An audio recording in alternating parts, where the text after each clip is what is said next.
লিল্লাহি তাকবীর, লিল্লাহি তাকবীর।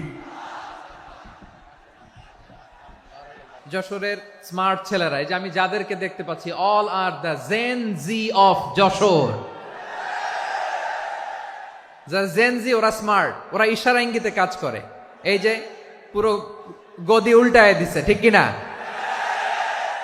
24-এর ছাত্র নাগরিক অভ্যুত্থান আমাদের দেখিয়ে দিচ্ছে কিভাবে চোখের ইশারায় গদি উল্টে দিতে হয়। তো এই জেনজিদের নিয়ে বসেছে, ওরা তো স্মার্ট, ওরা ডিস্টার্ব করবে না।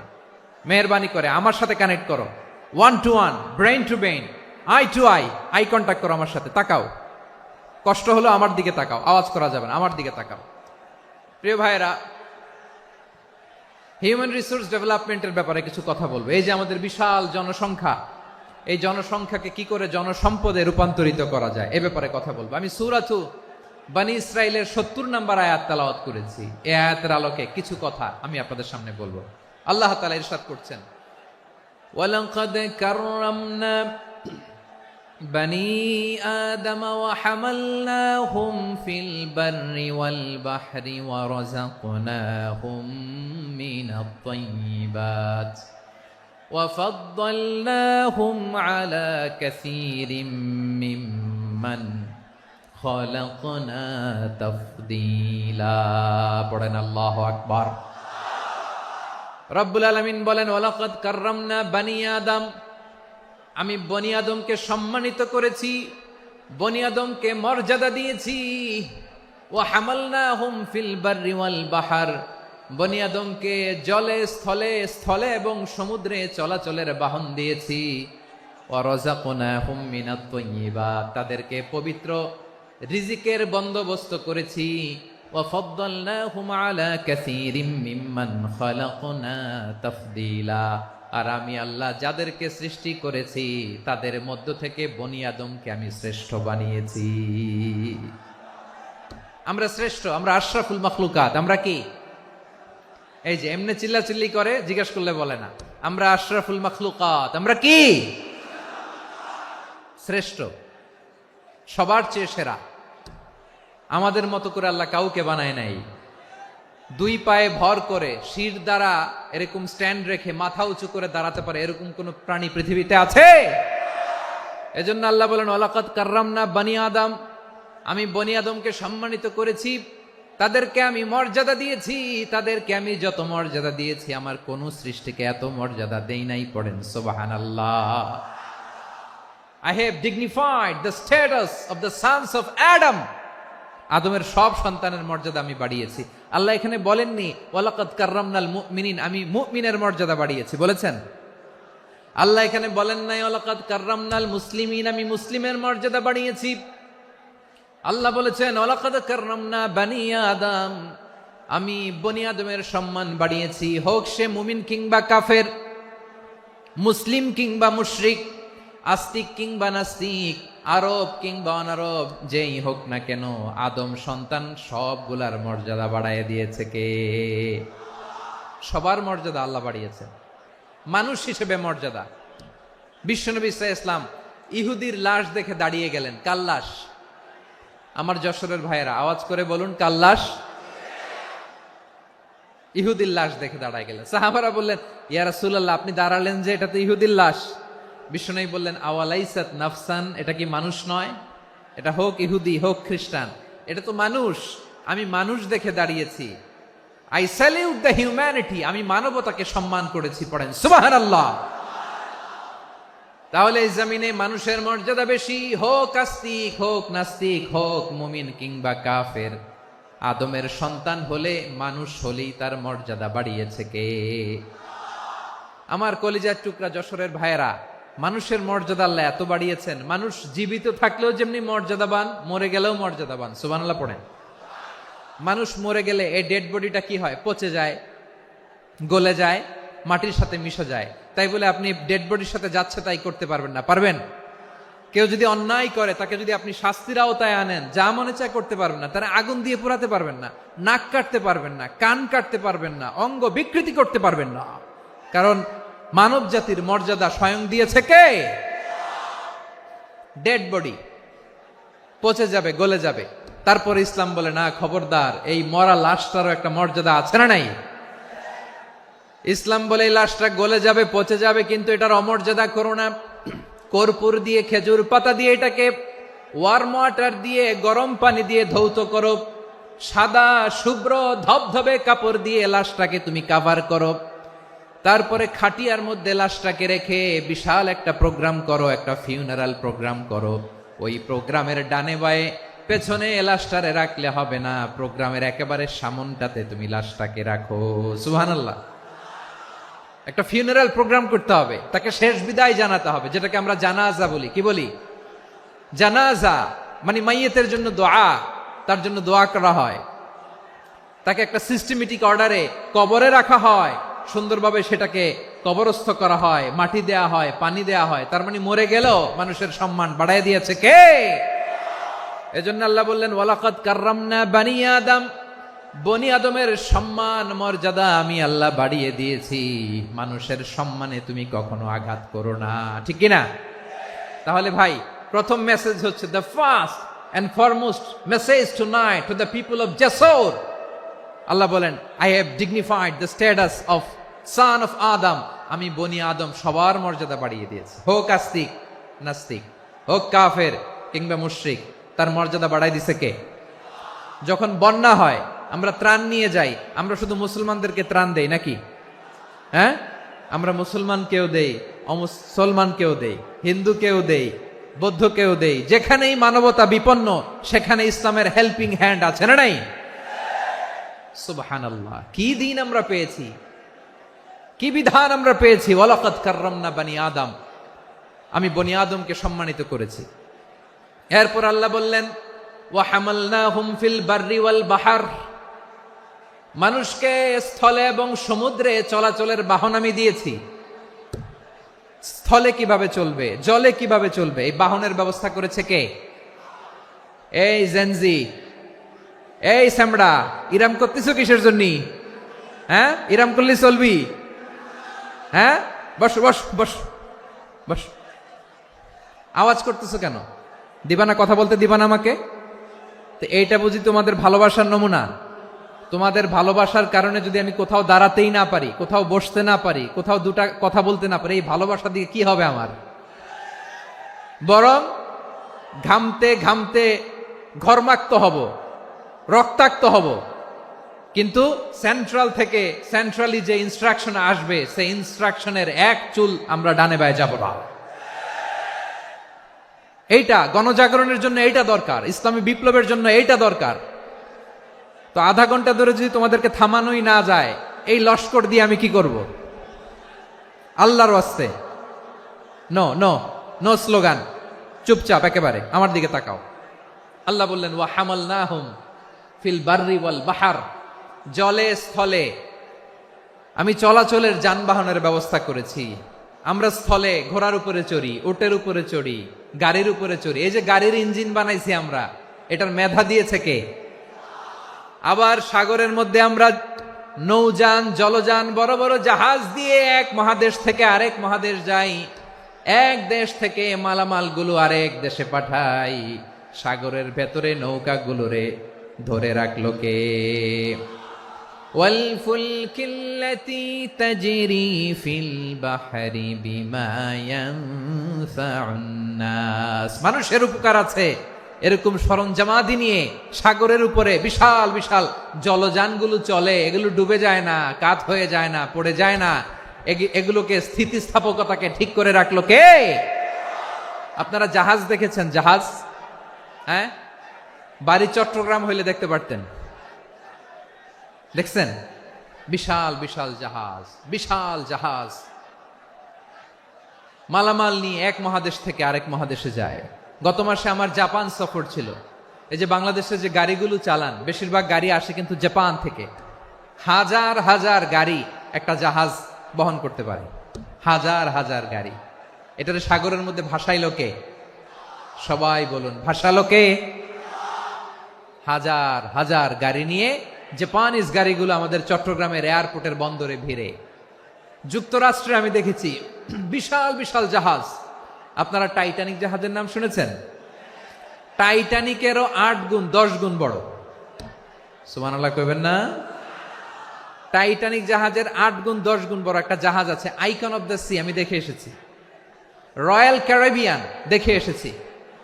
সাগরের সামনে জেটিতে যখন দাঁড়ালাম, জাহাজটা যখন যায়, আমার মনে হচ্ছে একটা শহর, গোটা শহর, the entire city is floating on the water. পুরো একটা শহর মনে হয় পানির উপর দিয়ে ভেসে যাচ্ছে। পড়েন সুবহানাল্লাহ। এই যে আইকন অফ দ্য সি, এই ক্রুজ, এই জাহাজটা, এটার ভিতরে স্টেডিয়াম আছে। কিসের ভিতরে স্টেডিয়াম? কথা বুঝে নাই বোধহয়। স্টেডিয়াম কিসের ভিতর? সুইমিং পুল আছে, শপিং মল আছে, রেস্টুরেন্ট আছে, ক্লাব আছে, 3000 4000 রুম বিশিষ্ট, কক্ষ বিশিষ্ট হোটেল আছে। এই সবগুলোর নিয়ে এগুলো চলে সাগরের এই দোলার মধ্যে, জলোচ্ছ্বাসের মধ্যে, এই সাগরের ভেতরে এই জাহাজগুলোর ভাষায় রাখছে কে? সূরাতুর আর রহমানে আল্লাহ তাআলা বললেন, ওয়ালাহুল জাওয়ারিল মুনশাআতু ফিল বাহরি কাল আ'লাম ফাবিআইয়ি আলা, সবাই পড়েন, ফাবিআইয়ি আলাই রাব্বিকুমা তুকাযিবান। পাহাড় সম বড় বড় জাহাজগুলো মাল বোঝাই করে সাগরের মধ্যে ভেসে বেড়ায়। এগুলো দিয়ে মালামাল বহন করা যায়, মানুষরা এক দেশ থেকে আরেক দেশে যায়। এই জাহাজগুলোর সাগরের ভেতরে ভাসায় রাখলো কে? এই আয়াতের ভেতরে আল্লাহ তাআলা সূরাত বানী ইসরাঈলের এই চমৎকার আয়াতের ভেতরে আল্লাহ তাআলা বেসিকলি মানব জাতির প্রতি তার 4টি স্পেশাল অনুগ্রহের কথা বলেছেন। কয়টি? 2টা বলে ফেলছি। 1 নাম্বার, ওয়ালাকাদ কাররামনা বানি আদম, আমি বনি আদমের সম্মান বাড়াইছি। নাকি মুসলমানদের? নাকি মুসল্লিদের? কার সম্মান বাড়িয়েছি? বনি আদমের। তাহলে human dignity, the first part of the verse talks about the human dignity. 2 number অংশে আল্লাহ তাআলা বললেন, ওয়া হামালনাহুম ফিল বাররি ওয়াল বাহর, স্থলে এবং সমুদ্রে আমি তাদের জন্য চলাচলের বাহন দিয়েছি। সুবহানাল্লাহ।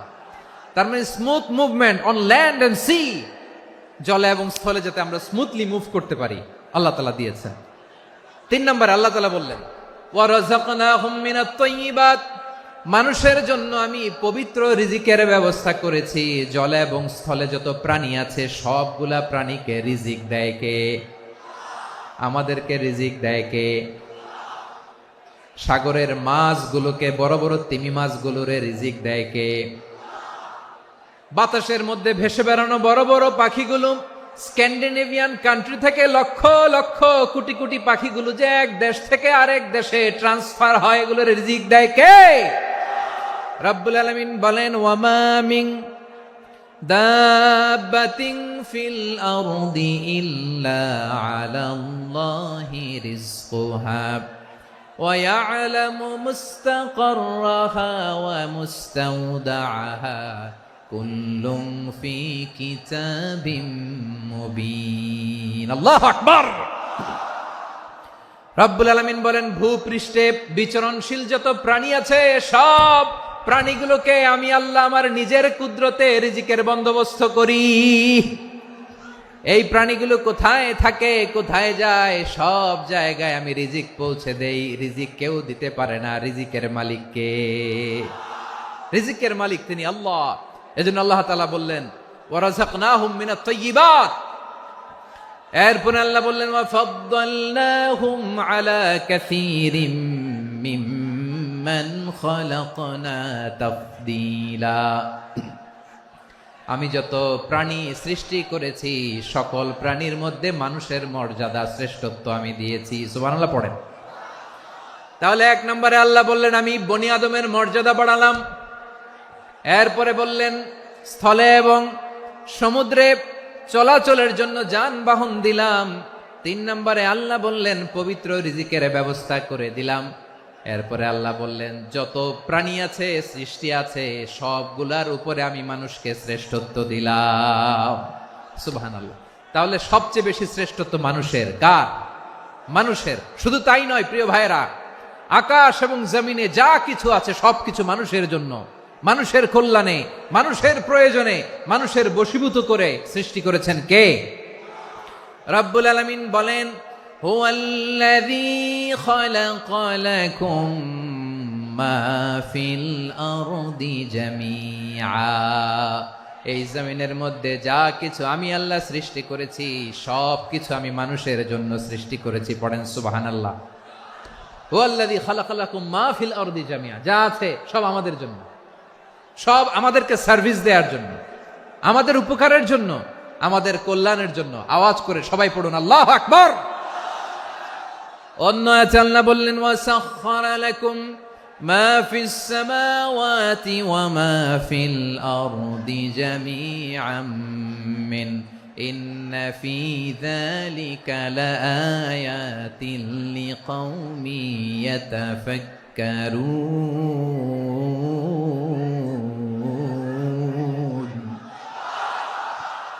প্রথমে আয়াতে আল্লাহ বললেন, জমিনে যা আছে সব তোমাদের কল্যাণে আমি সৃষ্টি করলাম। এরপরে আল্লাহ বললেন, আকাশেও যা আছে সব তোমাদের জন্য সৃষ্টি করলাম, তোমাদের অনুগত বানায় দিলাম। পড়েন সুবহানাল্লাহ। মানুষের কি ব্রেইন দেখেন, মানুষ জমিন ছেড়ে আকাশে চলে যায়। পাখি দেখে মানুষের শখ হলো, পাখি যেহেতু উঠতে পারে আমরাও পারবো। অরবিল রাইট, উইলবার রাইট, দুই ভাই মিলে আঁকাঝোঁকা করতে করতে করতে করতে প্লেন বানায় ফেললো। কোন সুবহানাল্লাহ। এখন পাখিও ওরে, আমরাও ওরি। এরপরেই মানুষের কৌতূহল থামে না এখানে। মানুষ চলে গিয়েছে চাঁদে। কোথায় গেছে? এখন কিন্তু চাঁদে জমি বিক্রি হয় জানেন। পৃথিবী নিয়ে মারামারি শেষ, রাশিয়া আমেরিকা এখন ধরছে চাঁদ আর মঙ্গল গ্রহ। এখন চাঁদে জমি বিক্রি হয়, মঙ্গলে জমি বিক্রি হয়। এই চাঁদ, মঙ্গল, বৃহস্পতি, শনি সব আল্লাহ তাআলা আমাদের জন্য বানিয়েছেন। সুবহানাল্লাহ পড়েন। মানুষ সাগরের উপরে চড়ে, শূন্যে ভেসে বেড়ায়, পাহাড় কেটে সুড়ঙ্গ বানায়, টানেল বানায়। মানুষ ব্রডব্যান্ডের লাইন নিয়ে যায় সাগরের ভেতর দিয়ে, এক দেশ থেকে আরেক দেশে, এক মহাদেশ থেকে আরেক মহাদেশে। সুবহানাল্লাহ পড়েন। তার মানে গোটা বিশ্বের সব কিছুর উপরে control, superiority over all creatures, সবকিছুর উপর কন্ট্রোল, মনিটরিং, নিয়ন্ত্রণ, এটা প্রতিষ্ঠা করে দিয়েছে কে? এজন্যই মানুষের শ্রেষ্ঠত্ব। ওয়ালাকাদ কাররামনা বানি আদম, আমি বনি আদমের সম্মান বাড়িয়েছি, মর্যাদা আমি বাড়িয়ে দিয়েছি এই কারণে, কারণ মানুষ সবকিছুর উপর নিয়ন্ত্রণ নিতে পারে। মানুষকে নিয়ে এই কোরআনের সব আলোচনা, মানুষকে নিয়ে এই কোরআনের সব। তাই কোরআনের কেন্দ্রীয় আলোচ্য বিষয় হচ্ছে মানুষ। কোরআনের কেন্দ্রীয় আলোচ্য বিষয় কি? যশোরের ভাইয়েরা বুঝে থাকলে সবাই বলবেন, কোরআনের কেন্দ্রীয় আলোচ্য বিষয় কি? এই যে আমি মূল আলোচনায় যাচ্ছি এখন। কেন মানুষ কোরআনের কেন্দ্রীয় আলোচ্য বিষয়? এই যে ভাইয়েরা, এই যে হাত জোর করে, এই যে Jessore Gen Z, the smart people of Jessore, হাত জোর করে বলতেছে, হাত জোর করে তোদের কাছে আল্লাহর দোহাই লাগে, স্টপ স্টপ। শুরুতে একবার বলেছে, জায়গা না হলে আস্তে আস্তে ধাক্কা দিবা, সামনে না পিছনে, দিয়ে দিয়ে বেরোয় চলে যাও। এলইডিতে দেখো, এই যে এই যে আল্লাহর ওয়াস্তে জায়গা না হলে ওদিকে যাও। কোরআনের মাহফিলে বিশৃঙ্খলা, এটা কাফিরদের আলামত। কাফিররা শীষ দিত, শীষ। বিশ্বনবী কোরআনের তাফসির করলে কাফিররা শীষ দিত আর ক্ল্যাপিং করত, হুইসেল এন্ড ক্ল্যাপিং। তো আমরা কি এখানে বিশৃঙ্খলা করতে আসছি? তো বারবার থামানো লাগে কেন? কোনো আওয়াজ হবে না, বললাম তো, স্টপ। আওয়াজ করে বলুন, কোরআনের কেন্দ্রীয় আলোচ্য বিষয় কি? সবাই বলেননি। এতগুলো মানুষ উত্তর দিলে এতটুকু আওয়াজ হয়, অন্তত আমি বিশ্বাস করি না। যশোর, আওয়াজ করে বলো, কোরআনের কেন্দ্রীয় আলোচ্য বিষয় কি? মানুষ। এই মানুষ কোরআনের কেন্দ্রীয় আলোচ্য বিষয়। মানুষকে আল্লাহ স্বাধীনতা দিয়েছেন। ফামান শাআ ফালইউমিন ওয়া মান শাআ ফালইয়াকফুর। চাইলে মুমিন হতে পারো, চাইলে কাফের হতে পারো, তোমার ইচ্ছা। তবে জেনে রাখো, মুমিন হলে পাবা জান্নাত, কাফির হলে পাবা জাহান্নাম। নাও দ্য ডিসিশন ইজ ইয়ার্স। সিদ্ধান্ত তোমার, জান্নাতে যাবা না জাহান্নামে যাবা। যশোরের ভাইয়েরা আওয়াজ করে বলুন, কই যেতে চান, জান্নাতে না জাহান্নামে? ডান দিকে না বাম দিকে? ডানপন্থী না বামপন্থী? চিল্লা চিল্লি না চুপচাপ? চুপচাপ কয়ে আবার চিল্লাচিল্লি শুরু করে দিচ্ছে। মাশাআল্লাহ।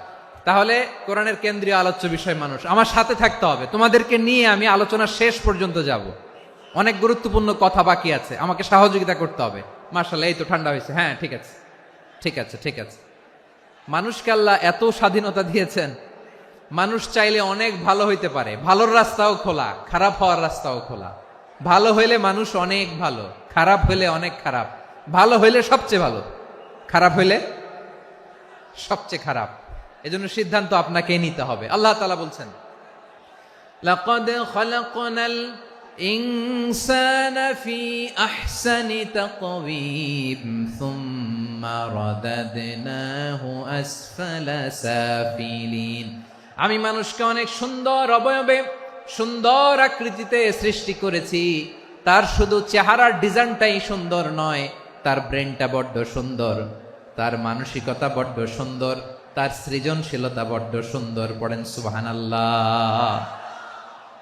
আমাদের চেহারা, অবয়ব, ডিজাইন যে সুন্দর তা না, আমাদের ব্রেনটা অনেক সফিস্টিকেটেড ব্রেন, অনেক সফিস্টিকেটেড। এই 1.5 কেজি ব্রেন ইউজ করে মানুষ গোটা বিশ্বে সভ্যতা বিনির্মাণ করেছে, ঠিক কিনা? এই ব্রেন আল্লাহ তাআলা আমাকে দিয়েছে। এটারে কাজে লাগালে, আপনার 6 সেন্স কাজে লাগালে আপনি অনন্য মানুষ হয়ে উঠবেন, মহামানবে রূপান্তরিত হবেন। মানুষ হতে পারে, চাইলেই মহামানব হতে পারে। আবার যদি মানুষ চায় খারাপও হতে পারে।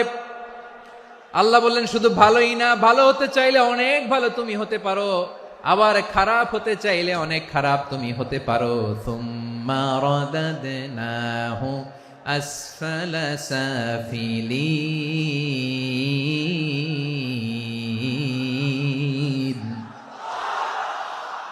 খারাপ হলে একেবারে খারাপ হতে পারো, নিকৃষ্ট হলে একেবারে নিকৃষ্ট হতে পারো, ভালো হলেও ভালো হতে পারো। কোন সুবহানাল্লাহ। এবার আওয়াজ করে বলুন, ভালো হতে চাই না খারাপ? শ্রেষ্ঠ না নিকৃষ্ট? মানুষ ভালো হলে মানুষ ফেরেশতার চেয়েও ভালো, মানুষ খারাপ হলে সে পশুর চেয়েও খারাপ। কথা ঠিক কিনা বলেন? ভালো হলে ফেরেশতার চেয়েও ভালো, খারাপ হলে পশুর চেয়েও নিকৃষ্ট। তার মানে শ্রেষ্ঠত্বে মানুষ, শ্রেষ্ঠত্বে ফেরেশতাকে হার মানায়, আর অধপতনে শ্রেষ্ঠত্বে ফেরেশতাকে ছাড়িয়ে যায়, আর অধপতনে পশুকেও হার মানায়। আই রিপিট, আমি আবারও বলছি, মানুষ শ্রেষ্ঠত্বে ফেরেশতাকে ছাড়িয়ে যায়, আর অধপতনে সে পশুকেও হার মানায়। আওয়াজ করে বলতে হবে ঠিক কিনা? এটার প্রমাণ কি? মানুষ শ্রেষ্ঠ হইলে যে ফেরেশতার চেয়েও সেরা, তার প্রমাণ কি? আল্লাহ তাআলা বলছেন, ওয়া ইয কুলনা লিল মালাইকাতি ইসজুদু লি আদম ফাসাজাদু ইল্লা ইবলিস আবা ওয়াস্তাকবারা ওয়া কানা মিনাল কাফিরিন। আল্লাহ বলেন, স্মরণ করো সে সময়ের কথা যখন আমি ফেরেশতাদেরকে বললাম, ও ফেরেশতারা আদমকে সেজদা দাও। সব ফেরেশতারা সম্মান সূচক সেজদা আদমকে দিল। তারা আদমের জন্য সেজদায় লুটিয়ে পড়লো, একজন ছাড়া, তার নাম ইবলিস। আওয়াজ করে বলেন, তার নাম কি? সে অহংকার প্রদর্শন করলো, সে কাফের হয়ে গেল। বাকি সব ফেরেশতারা সেজদা দিল। সুবহানাল্লাহ। আবার আদম আলাইহিস সালামকে আল্লাহ জিজ্ঞেস করলেন, সব বলে দিল উত্তর, কিন্তু ফেরেশতাদেরকে একই প্রশ্ন জিজ্ঞেস করলেন, তারা উত্তর করতে পারে নাই। তার মানে এর মধ্য দিয়ে প্রমাণিত হয়, মানুষ ভালো হলে ফেরেশতার চেয়েও ভালো, ফেরেশতার চেয়েও মানুষের মর্যাদা বাড়িয়ে দিয়েছে কে? সব নূরের ফেরেশতা যখন মাটির আদমকে সেজদা দেয়, এটা প্রমাণ করে ফেরেশতার চেয়েও মানুষের মর্যাদা বাড়িয়ে দিয়েছে কে? তুমি মাটির আদমকে প্রথম সৃষ্টি করিয়া ঘোষণা করিয়া দিলে শ্রেষ্ঠ বলিয়া, তাই তো নূরের ফেরেশতা করে আদমকে সেজদা। ঠিক কিনা বলেন? তাই তো নূরের ফেরেশতা করে আদমকে সেজদা। সবার চেয়ে সম্মান দিলে মাটির আদমকে। আল্লাহু আল্লাহু তুমি জাল্লে জালালুহু, শেষ করা তো যায় না গে তোমার গুণগান। পড়েন না? পড়েন। আল্লাহু আল্লাহু তুমি জাল্লে জালালুহু, শেষ করা তো যায় না গে তোমার গুণগান। আল্লাহু আল্লাহু আল্লাহু আকবার। আদমের মর্যাদা বেশি, মানুষের মর্যাদা বেশি। মানুষ শ্রেষ্ঠ তার প্রমাণ, নূরের ফেরেশতা মাটির আদমকে সেজদা করে আওয়াজ করে বলেন ঠিক কিনা। তাহলে মানুষ ভালো হলে ফেরেশতার চেয়ে ভালো। আবার মানুষ যদি খারাপ হয় সে পশুর চেয়েও খারাপ। অধপতনে পশুত্বকে হার মানায়। তার প্রমাণ কি? তার প্রমাণ হচ্ছে যশোরের ভাইরা দেখবেন পত্রিকায় নিউজ পেপারে মাঝে মাঝে এরকম দেখা যায়, এক মানুষ আরেক মানুষকে হত্যা করে 20 টুকরা করে বস্তার ভিতরে ভরেছে। আপনারা এই নিউজ পড়েন নাই না? দেখেন নাই? দেখছেন? মানুষ মানুষকে হত্যা করে কয় টুকরা? জোরে বলেন। এখানেই ক্ষান্ত হয় না, আবার কোথায় ভরছে? বস্তার ভেতরে। আচ্ছা, বুঝে থাকলে আওয়াজ করে বলেন, কোনদিন শুনছেন একটা হাতি আর একটা হাতিকে হত্যা করে 20 টুকরা করছে, এরপরে বস্তার ভিতরে ভরছে? হয়েছে? তাহলে দেখেন, মানুষ যদি খারাপ হয় সে পশুকেও হার মানায়। চিল্লায় বলো ঠিক কিনা। এমনও দুশ্চরিত্র মানুষ আছে যার নজর থেকে 6 মাসের ছোট্ট মেয়ে থেকে শুরু করে 80 বছরের বৃদ্ধারাও নিরাপদ নয়। পশুকেও হার মানে। মানুষের ঘর জ্বালিয়ে পুড়ে মেসাকার করে দেয়, জনপদের পর জনপদ জ্বালায় দেয়। এরকম আছে না নাই? তাহলে আমরা বুঝলাম মানুষ ভালো হলে অনেক ভালো, খারাপ হলে অনেক খারাপ। ও আমার কলিজার টুকরা যশোরের ভাইয়েরা, আসুন না 3 দিন ব্যাপী এই তাফসিরুল কোরআনের ঐতিহাসিক প্রোগ্রাম থেকে আমরা সিদ্ধান্ত নেই, আমরা ভালো মানুষ হব নাকি খারাপ মানুষ হব। কলিজা থেকে, প্রাণ থেকে আওয়াজ করে সবাই বলুন, ভালো মানুষ নাকি খারাপ মানুষ? ভালো মানুষ হইতে হবে। ভালো মানুষ যারা জগৎটাকে এনলাইটেন করবে, যারা সত্যের বীর সেনানী হয়ে দাঁড়াবে, যারা সত্যের পক্ষে কথা বলবে, যারা জালিমের মসনদকে ভেঙে খান খান করে দেবে। এরকম হওয়ার দরকার আছে না নাই? এরকম ভালো মানুষ আমরা হতে চাই কি চাই না? মানুষকে যত্ন নিলে মানুষ যে কত ভালো হয় আপনি কল্পনাও করতে পারবেন না। এই যে আপনাদের যশোরে যে ভালো ছেলেগুলো আছে, যে ভালো তরুণগুলো আছে, যে যুবকগুলো আছে, যে ভালো আলেমরা আছে, ভালো নেতারা আছে, সবাই যদি তাদের মতো হতো, পুরো যশোরটা একটা জান্নাতের টুকরা হয়ে যেত। আওয়াজ করে বলেন ঠিক কিনা। মানুষকে নার্চারিং করলে, মানুষকে পলিশ করলে, মানুষকে গ্রুমিং করলে, মানুষকে সঠিক তারবিয়া দিলে মানুষ অনন্য হয়ে ওঠে। প্রতিটি মানুষ অনন্য।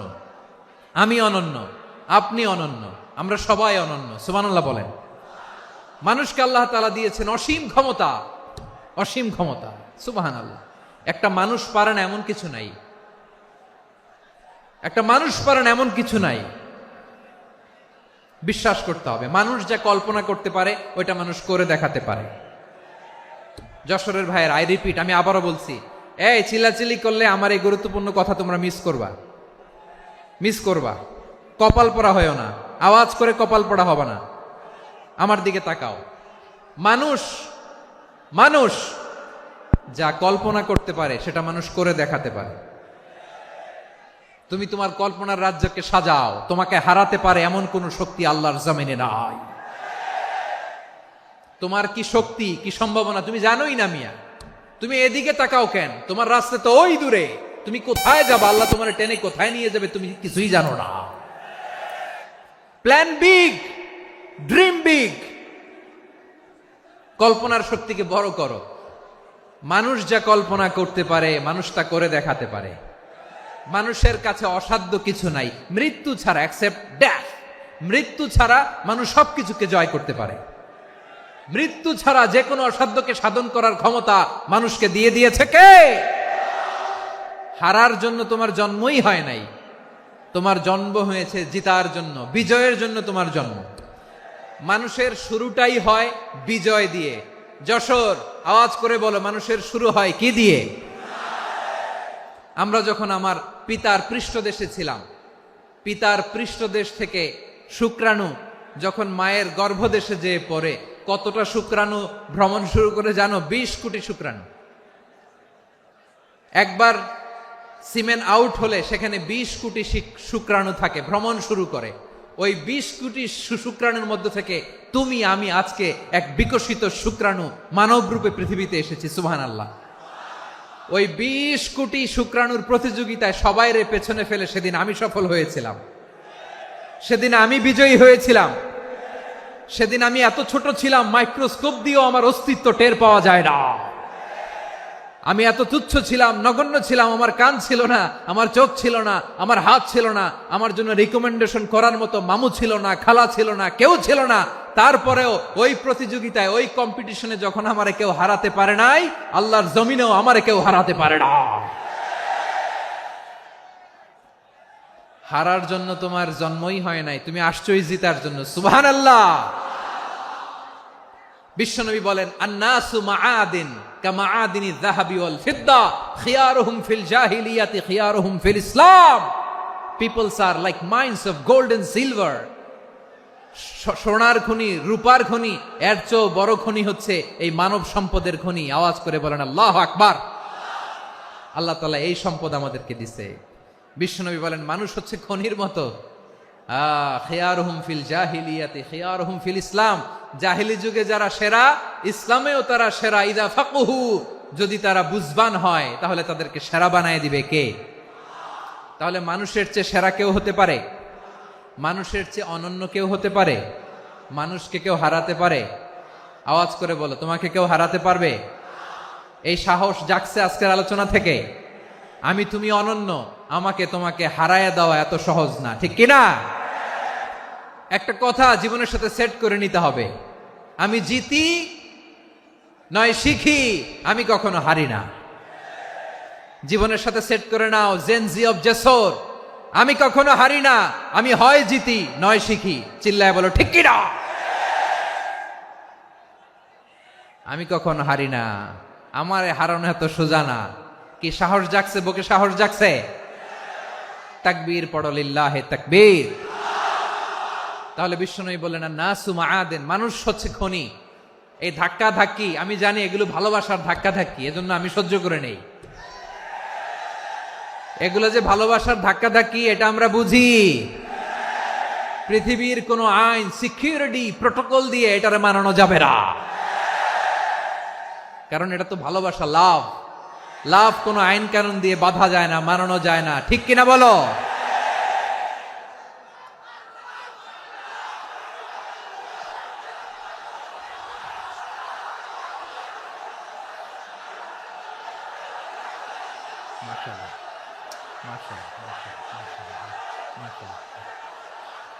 ঠিক আছে, বসুন বসুন বসুন। আল নাসু মাআদিন, মানুষ হচ্ছে খনি। এই খনির যত্ন নিতে হবে। আমার মা বাবা যারা এসেছেন, আপনার ছেলে মেয়ের যত্ন নেন। আপনার ছেলের মধ্যে যে কি পটেনশিয়াল আপনি জানেন না। আপনার এই ছোট্ট অবুজ ছেলেটাই আগামী দিনের শায়েখ আহমদুল্লাহ হবে। আপনার হেফজখানায় পড়া ওই ছোট্ট ছেলেটাই আগামী দিনের আল্লামা মামুনুল হক হবে। আপনার ওই ছেলেটা আমির হামজা হবে, আব্দুল হাই সাইফুল্লাহ হবে। এভাবে বড় বড় আলেম হবে, তারা যুগশ্রেষ্ঠ আলেম হবে। সেই একদিন এই বাংলাদেশের পার্লামেন্টে যে বক্তব্য দিয়ে যশোরের পক্ষে কথা বলবে। আপনি জানেন না, কাউকে ছোট করবেন না আপনি। ওর কনফিডেন্স আপনি কমাবেন না, আপনি কমাতে পারেন না। প্যান্ডেলে আমার যে মা বোনেরা আছেন, ছেলে মেয়েদেরকে কখনো ছোট করে কথা বলবেন না। ও যে কোথায় যাবে আপনি জানেন না। আপনি মা হয়ে তাকে সাহস দিবেন, তার কল্পনার জগৎটাকে সাজাতে তাকে উৎসাহিত করবেন, ঠিক কিনা বলেন? আর আমার প্যান্ডেলের আমার প্রিয় শ্রদ্ধাশীলা মায়েরা বোনেরা, আপনারা তো আরো দামি সম্পদ। বিশ্বনবী বলেন, আর দুনিয়া কুল্লুহা মাতা। আল্লাহ আল্লাহ আল্লাহ। বিশ্বনবীর কথার ওজন দেখেন, আর দুনিয়া কুল্লুহা মাতা ওয়া খায়রু মাতা'আদ দুনিয়া আল মারআতুস সালিহা। বিশ্বনবী বলেন, দুনিয়ায় যা দেখো সব আল্লাহর দেওয়া অ্যাসেট, মানে সম্পদ। আর এত অ্যাসেটের ভিড়ে সবচাইতে শ্রেষ্ঠ সম্পদ হচ্ছে নেককার নারী। সুবহানাল্লাহ। ভাইয়েরা বোনের সাথে খারাপ আচরণ করো না, সন্তান মায়ের সাথে খারাপ আচরণ করো না।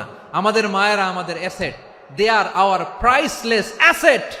কারণ এই মায়েদের পেটে এসেছে আল্লাহর ওলিরা, এই মায়েদের পেটে এসেছে খান জাহান আলী, এই মায়ের পেটে এসেছে শাহজালাল ইয়ামানি, এই মায়ের পেটে এসেছে আল্লাহর সব নবীরা। নাকি নবীরা আকাশ থেকে ধপ করে জমিনে নেমে আসছে? মায়ের পেটে আসছে। এই মায়ের পেটগুলো খনি। আমার সম্মানিতা মায়েরা, বোনেরা, নিজেকে ইসলাম দিয়ে সাজান, নিজেকে ইসলাম দিয়ে সাজান, নিজেকে পবিত্র রাখুন, নিজের আব্রু ইমান ইজ্জতের হেফাজত করুন, কোরআন পড়ুন, সুন্নাহ পড়ুন। আপনি জানেন না আপনার গর্ভে কে আসছে, কোন ক্ষণজন্মা পুরুষকে আল্লাহ তাআলা আপনার গর্ভে পাঠাবে আপনি জানেন না। মায়েরা, নিজেদেরকে পবিত্র রাখুন, ইসলাম চর্চা করুন, কোরআন চর্চা করুন, নৈতিকতা দিয়ে নিজেকে সাজান। যশোরের জেনজি, নিজেদেরকে প্রস্তুত রাখো আগামীর বাংলাদেশের জন্য। নৈতিকতা, মোরালিটি, ভ্যালিউজ দিয়ে নিজেকে সাজাও, ইসলাম দিয়ে নিজেকে সাজাও, কারণ আগামীর বাংলাদেশ ইসলামের বাংলাদেশ। বাংলাদেশের আসল পরিচয় ইসলাম। বাংলাদেশের আসল পরিচয় কি? সবাই বলে না। বাংলাদেশের আসল পরিচয় কি? এই ইসলাম নিয়ে আমরা সংসদ ভবন সাজাবো, রাজি আছি না নাই? শেকড় ভুলে যাওয়া যাবে না। আমরা ধাপে ধাপে শারিয়া আইনের দিকে যাব ইনশাআল্লাহ, কিন্তু জঙ্গিবাদ দিয়ে নয়, কট্টরপন্থা দিয়ে নয়। আমরা ইন্টেলেকচুয়ালি, গ্রাজুয়ালি, ধাপে ধাপে শারিয়া আইনের দিকে মুভ করব ইনশাআল্লাহ। বলো লিল্লাহি তাকবীর। এদেশের আসল পরিচয় সবাই বলে না, আওয়াজ করে, এদেশের আসল পরিচয়।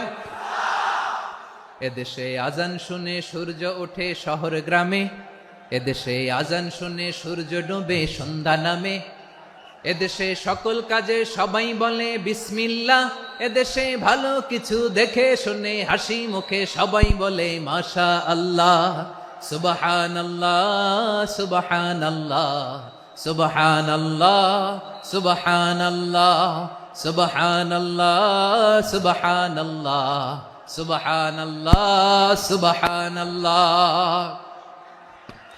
ও নবীন তরুণ, তোমার কিসের এত ভয়? জেনে রেখো বাংলাদেশের আসল পরিচয়।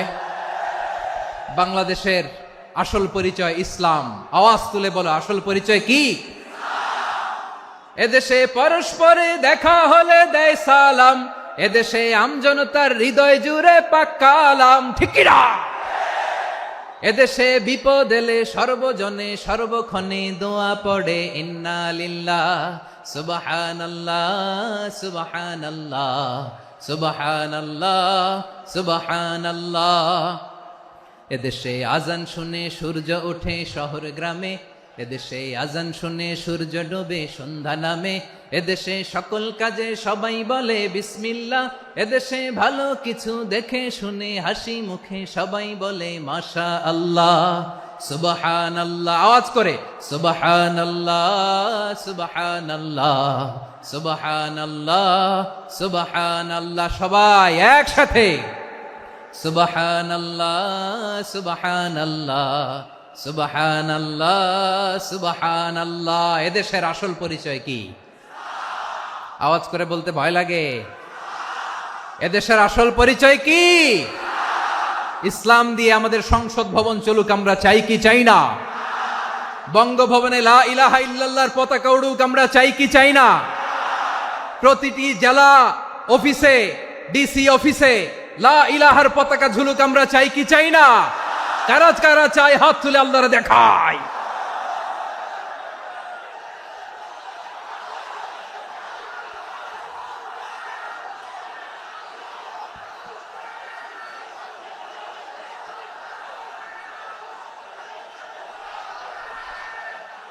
মাশাআল্লাহ, মাশাআল্লাহ, মাশাআল্লাহ, মাশাআল্লাহ। যশোর, আওয়াজ করে বলো, ভালো মানুষ না খারাপ মানুষ? বুঝে বলছো তো? মানুষ ভালো হলে যে কত ভালো। এই মানুষকে যত্ন নিলে, মানুষকে মানুষ বানালে যে সে কি হতে পারে শুনবা? হ্যাঁ, নাকি মোনাজাত দিয়ে দিব? শুনবা? তাহলে থামতে হবে। থামো, আমি যখন বলবো থামো থামো, তাকবীরের সময় দিলে তাকবীর, থামো থামো। মানুষকে যত্ন নিলে, এদিকে এদিকে, ড্রোন নামায় ফেলো, হয়েছে, ড্রোনের ফুটেজ হয়ে গেছে, এবার ড্রোন নামায় ফেলো, আমার দিকে তাকাও। মানুষকে, তোমরা এদিক সেদিক তাকালে তো গুরুত্বপূর্ণ পয়েন্ট মিস হয়ে যাবে। এদিকে এদিকে, হ্যাঁ মাসা, ঠিক আছে, এদিকে। মানুষকে যত্ন নিলে মানুষের মধ্যে যারা কি পটেনশিয়াল রেখেছে, আমি জাপানের দুইটা উদাহরণ দেই। জাপানের, এইভাবে এইভাবে হবে, হয় বসো নয় পেছনে, কথা নাই, কথা তো বলাই যাবে না, হারাম কথা বলা আজকে, একেবারে চুপ। আজকের জন্য হারাম করে দিছে আমি, এই কিছু সময়ের জন্য একেবারে নিষিদ্ধ। জাপানের দুইটা উদাহরণ দেই, খেয়াল করে একটু শুনেন, বুঝবেন।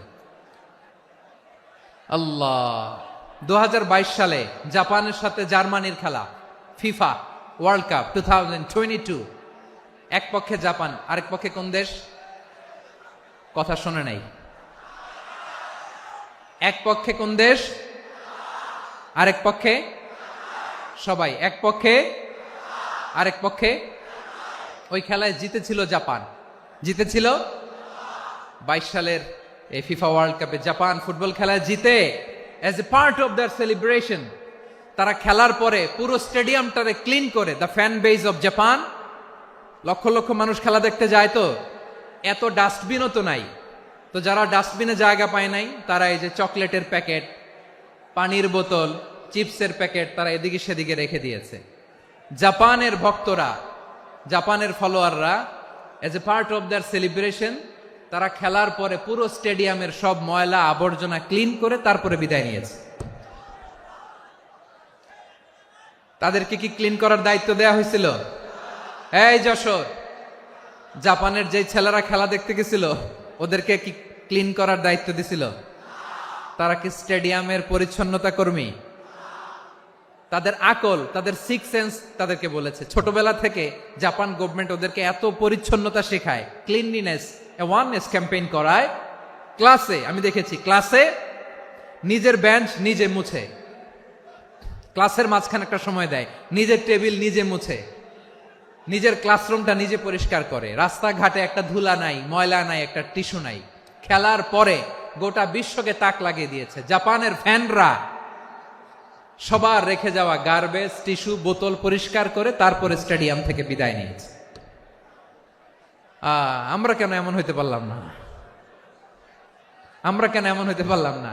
জাপানের যারা এগুলো করছে ওদের 3টা করে চোখ না? চোখ তো 3টা, জাপানো লাগো, জাপানো লাগো, হাত তো 4টা, কান তো 6টা, হ্যাঁ? নাকি আমার মতো 2 হাত 2 কানওয়ালা মানুষ? চোখে দেখলে ওটা মানুষ না। চিন্তা করছেন? তার মানে জাপানিজদেরকে যে গ্রুমিং করে শিখানোর মাধ্যমে পরিচ্ছন্ন বানানো গেছে, ওরা যেমনি মানুষ আমরাও মানুষ, আমাদের সন্তানদেরকে শেখালে তারাও পারবে। পারবে কিনা? 2 নম্বর উদাহরণ বলি। চট্টগ্রাম ফেনীতে যারা গিয়েছেন, মেঘনা গোমতী ব্রিজ প্রকল্প নাম শুনছেন? মেঘনা একটা ব্রিজ পার হওয়া লাগে, এই মেঘনা গোমতী, এখানে 3টা ব্রিজ কাঁচপুর সহ, এই 3টা ব্রিজের নির্মাণ কাজ, রেনোভেশনের কাজ দেয়া হয়েছিল জাপানের একটা কোম্পানিকে। কাকে? জাপানের কোম্পানি। নির্মাণ শেষে 738 কোটি টাকা বেঁচে গেছিল, এটা গভর্নমেন্টের হাতে দিয়ে তারা বিদায় নিয়েছে। কত টাকা? 738 কোটি টাকা। যত প্রাক্কলিত ব্যয় নির্ধারণ করা হয়েছে সব টাকা সরকার, তৎকালীন সরকার, 2019-এর সরকার, কারা ছিল তো জানেন? এই 2019-এর সরকার তাদেরকে দিয়েছে। তারা রিনোভেশন নির্মাণ শেষে 738 কোটি টাকা অতিরিক্ত বেঁচে গেছিল, এটা আবার গভর্নমেন্টের হাতে বুঝাই দিয়ে তারা বিদায় নিচ্ছে। আমরা কেন এমন হইতে পারলাম না? জাপানের ওরাও মানুষ, আমরাও মানুষ, তার মানে মানুষে মানুষে পার্থক্য আছে না নাই? আচ্ছা, জাপানের 2টা উদাহরণ দিলাম, এবার আমার দেশের 2টা উদাহরণ দিব না?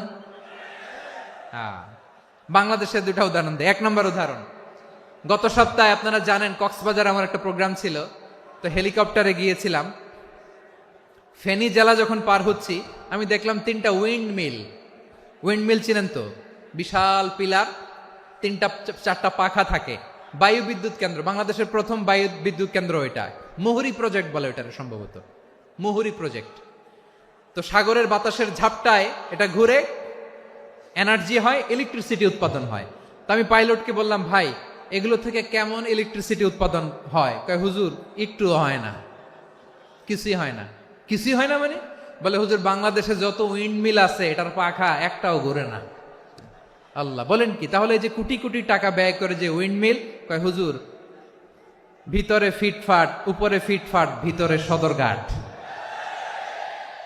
তার মানে কোটি কোটি টাকা দিয়ে এই উইন্ডমিল বানায়, এখানে কিছু নাই। দুর্নীতির আড্ডাখানা, আখড়াখানা বাংলাদেশ, ঠিক কিনা বলেন? হায় রে, জাপানিজরাও মানুষ, আমরাও মানুষ। আমার এক নিকটাত্মীয় সরকারি চাকরিজীবী, উনি আমাকে বললেন, বাংলাদেশের আরেকটা উদাহরণ দেখি। উনি আমাকে বললেন যে প্রতি বছর আমাদের অফিসের ফার্নিচার চেঞ্জ করে। আমি বললাম প্রতি বছর ফার্নিচার চেঞ্জ করে কেন? বলে যে ফার্নিচার নতুন পারচেজ করলেই তো ওইখানে টাকা, নতুন কিনতে পারলেই টাকা, নতুন উন্নয়নের সবক শোনাতে পারলেই টাকা। প্রথম আলোর রিপোর্ট, কি আলো? প্রথম আলোর রিপোর্ট, গত 15 বছরে উন্নয়নের নামে লুটপাট হয়েছে প্রায় 3.25 লাখ কোটি টাকা। কার রিপোর্ট? আমাদের বানানো কথা। প্রথম আলোর রিপোর্ট। গত 15 বছরে কারা ছিল জানেন তো? হ্যাঁ, শুধু ওনাদেরকেই দোষ দিয়ে লাভ নাই। স্বাধীনতার পর থেকে শুধু শাসকের হাত বদল হয়েছে, আমরা কিছু পাই নাই, ঠিক কিনা বলেন? শুধু ওনাদের দোষ দিয়ে কি লাভ? একদল খাইছে, আরেক দল খাওয়ার জন্য রেডি হয়ে আছে। আমরা এরকম চাই না। আমরা চাই স্বাধীন সার্বভৌম বাংলাদেশ। আমরা চাই দুর্নীতিমুক্ত বাংলাদেশ। আমি নিউজটা যে কতবার পড়লাম, এটা কি সম্ভব? 3.25 লাখ কোটি টাকা লুটপাট, মানে লুটপাট করতে করতে এদেশের জনগণকে ফুটপাতে বসাই দিচ্ছে। প্রিয় ভাইয়েরা, জাপানের মানুষও মানুষ, আমরাও মানুষ। সিদ্ধান্ত আপনার, কোন মানুষ হবেন, ভালো মানুষ না খারাপ মানুষ? আজকের আলোচনার বিষয় হচ্ছে মানব সম্পদের উন্নয়ন, human resource development. It's a process to increase the capacity of knowledge, skill, capacity of the people of a country. একটা দেশের মানুষের জ্ঞান, তাদের দক্ষতা কি করে বাড়ানো যায়, বাড়িয়ে দেশের উন্নয়ন করানো যায়, এটাই হচ্ছে মানব সম্পদ উন্নয়নের মূল কথা। তাহলে মানব সম্পদ হচ্ছে একটা দেশের সবচাইতে শক্তিশালী পুঁজি। প্রাকৃতিক সম্পদ, খনিজ সম্পদের চেয়েও দামি হচ্ছে মানব সম্পদ। আমার প্রিয় যশোর, প্রাকৃতিক সম্পদ, খনিজ সম্পদের চেয়ে দামি সম্পদ কি সম্পদ? আল্লাহ তাআলা দয়া করে আমাদেরকে এই মানব সম্পদ দিয়েছেন। আসুন আমাদের এই মানুষগুলোকে আমরা সোনার মানুষ বানাই। রাজি আছেন তো সবাই? রাজি আছেন? মানুষ পারে না এমন কোনো কিছু নাই, চাইলে সব পারে। এজন্য মানুষকে তারবিয়া দিতে হবে, যথাযথভাবে তাদেরকে গড়তে হবে। আসুন আমরা সিরাতের আয়নায় বিশ্বনবীর জীবনী থেকে দেখি তিনি কিভাবে হিউম্যান রিসোর্সকে ম্যানেজ করতেন। যদি আপনাদের সময় হয়, দু একটা উদাহরণ দিয়ে আজকে আমি আমার আলোচনার বিদায় নিব। হবে? সময় হবে কয়েক মিনিট? হ্যাঁ, শান্ত থাকবেন তো? শান্ত থাকবা? হ্যাঁ, ঠিক আছে। এই ধাক্কার মধ্যে ঢুকছে, এবার মজা বুঝতেছো তো? হ্যাঁ, মানা করছিলাম না? ঠিক আছে, টের পাও। হ্যাঁ, ঠিক আছে। যে আওয়াজ করবে আমি ওকে দেখতেছি, কে কে আওয়াজ করে দেখতেছি। শেষ কথা, শেষের দিকে চলে আসছি। বিষ্ণু ইসলাম কিভাবে হিউম্যান রিসোর্সকে ম্যানেজ করতেন, মজার কথা আছে কয়েকটা, বলে বিদায় নেব। বিশ্বনবী কিভাবে এই মানব সম্পদকে ম্যানেজ করতেন? বিশ্বনবী, he was a very good talent hunter, চৌকস ট্যালেন্ট হান্টার ছিল। কার মধ্যে কি ট্যালেন্ট আছে দেখলেই বুঝে ফেলতেন। সুবহানাল্লাহ পড়বেন না? কি নবী আমরা পেয়েছি! He was a very good talent hunter. আমার নবী, তিনি চৌকস ট্যালেন্ট হান্টার ছিলেন। কার মধ্যে কি প্রতিভা বের করতেন, ওই প্রতিভাকে ইসলামের কল্যাণে কাজে লাগাতেন। সুবহানাল্লাহ বলেন। যাকে যেই জায়গায় সেট করলে ভালো হবে তাকে ওই জায়গায় সেট করতেন। কয়েকজন সাহাবীর জীবনী শোনাই। আবু মাহজুরা রাদিয়াল্লাহু তাআলা আনহু, মক্কার মুয়াজ্জিন, আগে ছিল মুশরিক, পরে হইছেন মুমিন। উনি কিভাবে মুমিন হইলেন এই ঘটনাটা একটু আপনাদের শোনাতে চাই। তো আপনাদের তো সময় নাই হাতে। হ্যাঁ, সময় আছে?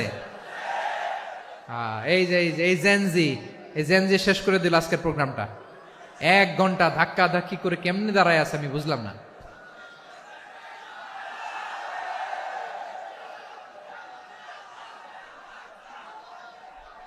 না না, তাকবির না, তাকবির না, চুপ করতে হবে। What I need you stop, just shut up, চুপ। হ্যাঁ ঠিক আছে, এভাবে। আবু মাহজুরা রাদিয়াল্লাহু তাআলা আনহু কিভাবে মুসলিম হলেন আওয়াজ করে শুনেন।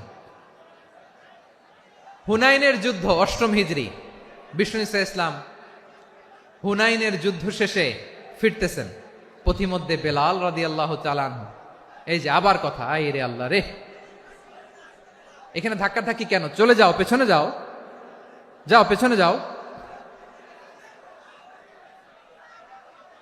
কি আজীব তামাশা, যেখানে যায় এখানে ধাক্কা ধাক্কি, মারামারি, গায়ের উপরে কাঁধের উপরে শাউটিং। অনেক গুরুত্বপূর্ণ কথা পয়েন্ট করে নিয়ে আসি যে বলবো, এই শাউট করার কারণে প্রোগ্রামটাই নষ্ট করে দেয়। আসছে আমার ভালোবাসা দেখাইতে, প্রোগ্রামটাই শেষ করে দিয়ে চলে যায়। স্টপ, আবার কথা বল, স্টপ। হুনাইনের যুদ্ধে 8ম হিজরি, কত হিজরি? সবাই বলেন না একটু, কত হিজরি? 8ম হিজরিতে হুনাইনের যুদ্ধে রাসূল সাল্লাল্লাহু আলাইহি ওয়াসাল্লাম ফিরে আসতেছেন মদিনায়।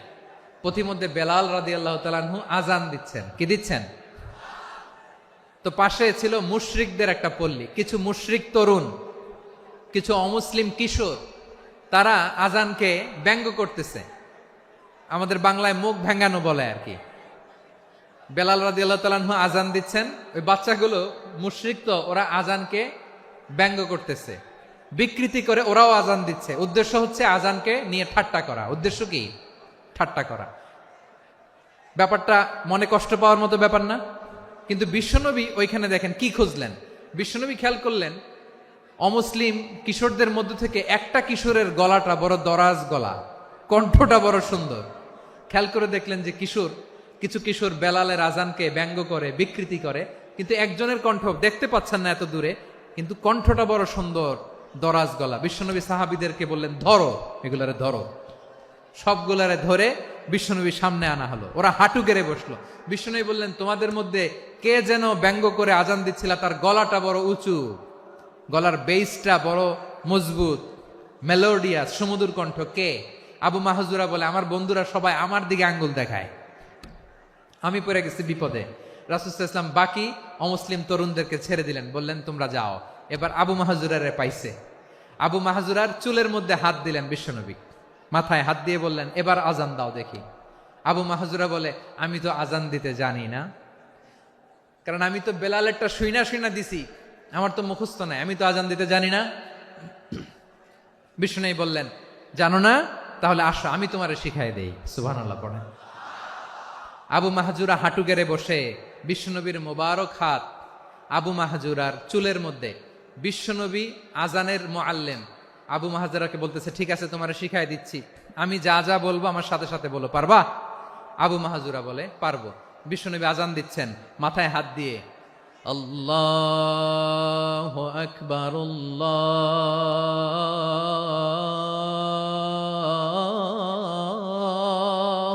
আকবার। আবু মাহজুরা এই বাক্যটা পড়লেন। বিশ্বনবী দ্বিতীয় বাক্য পড়তে আরম্ভ করলেন, আল্লাহু আকবার,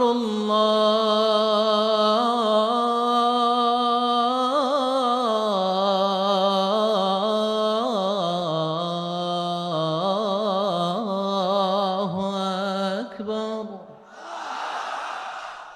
আবু মাহজুরা এই বাক্যটাও বললেন। বিশ্বনবী আবু মাহজুরার মাথার মধ্যে হাত দিয়ে তৃতীয় বাক্য পড়লেন, আশহাদু আল্লা ইলাহা ইল্লাল্লাহ।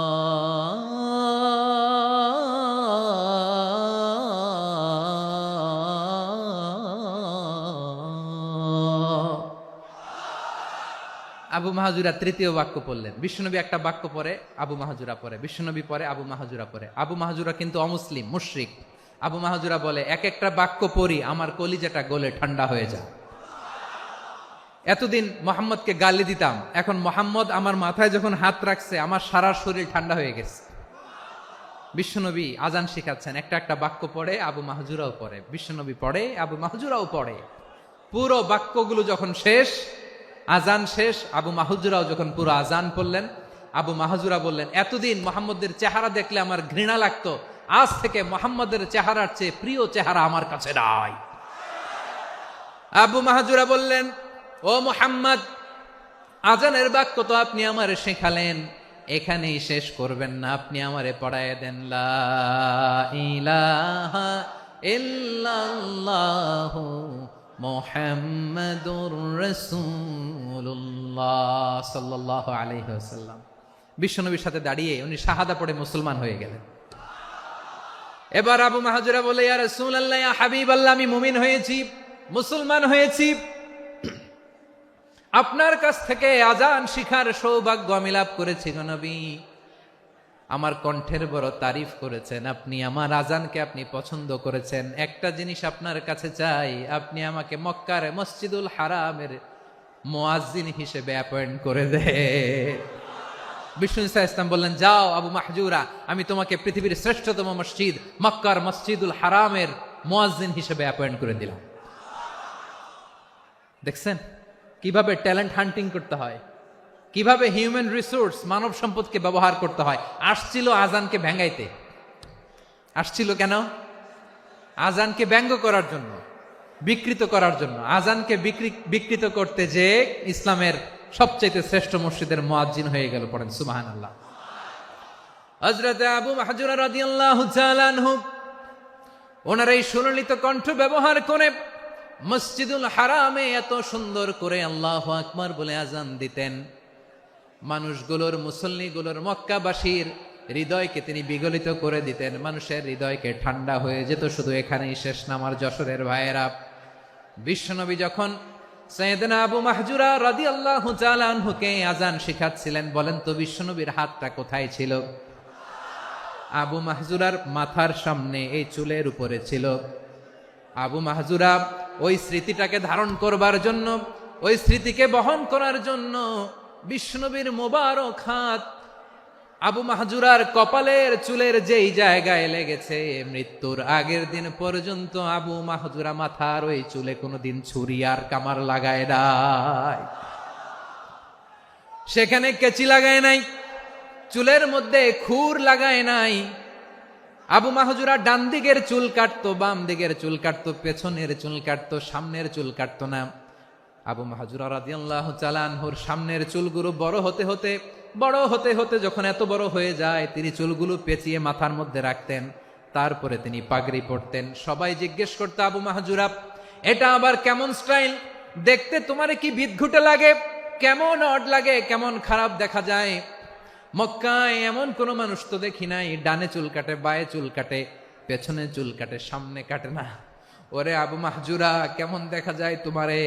তুমি সামনের চুল কাটো না কেন?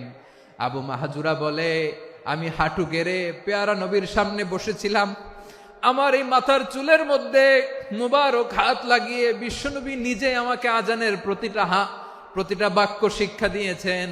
বিশ্বনবীর মোবারক হাত, পবিত্র হাত আমার মাথার চুলের যেই জায়গায় লেগেছে, আমি চাই ওই চুলগুলা নিয়ে আমি আমার কবরের ভিতরে যাব। সাইয়েদনা আবু মাহজুরা রাদিয়াল্লাহু তাআলা আনহু ইন্তেকালের আগের পর্যন্ত মাথার সামনের চুলগুলা কাটে নাই। মাথার সামনের চুল তিনি কাটেন নাই। সুবহানাল্লাহ বিহামদি। কেমন ভালোবাসতেন বিশ্বনবী সাহাবীদেরকে, সাহাবারা কেমন ভালোবাসতেন বিশ্বনবীকে। সামনের চুলগুলো বড় হতে হতে এত বড় ছিল, পেঁচিয়ে রেখে পাগড়ি পরতেন, কাটতেন না। নবীর হাত লেগেছিল। সুবহানাল্লাহ পড়েন। তাহলে what is the lesson?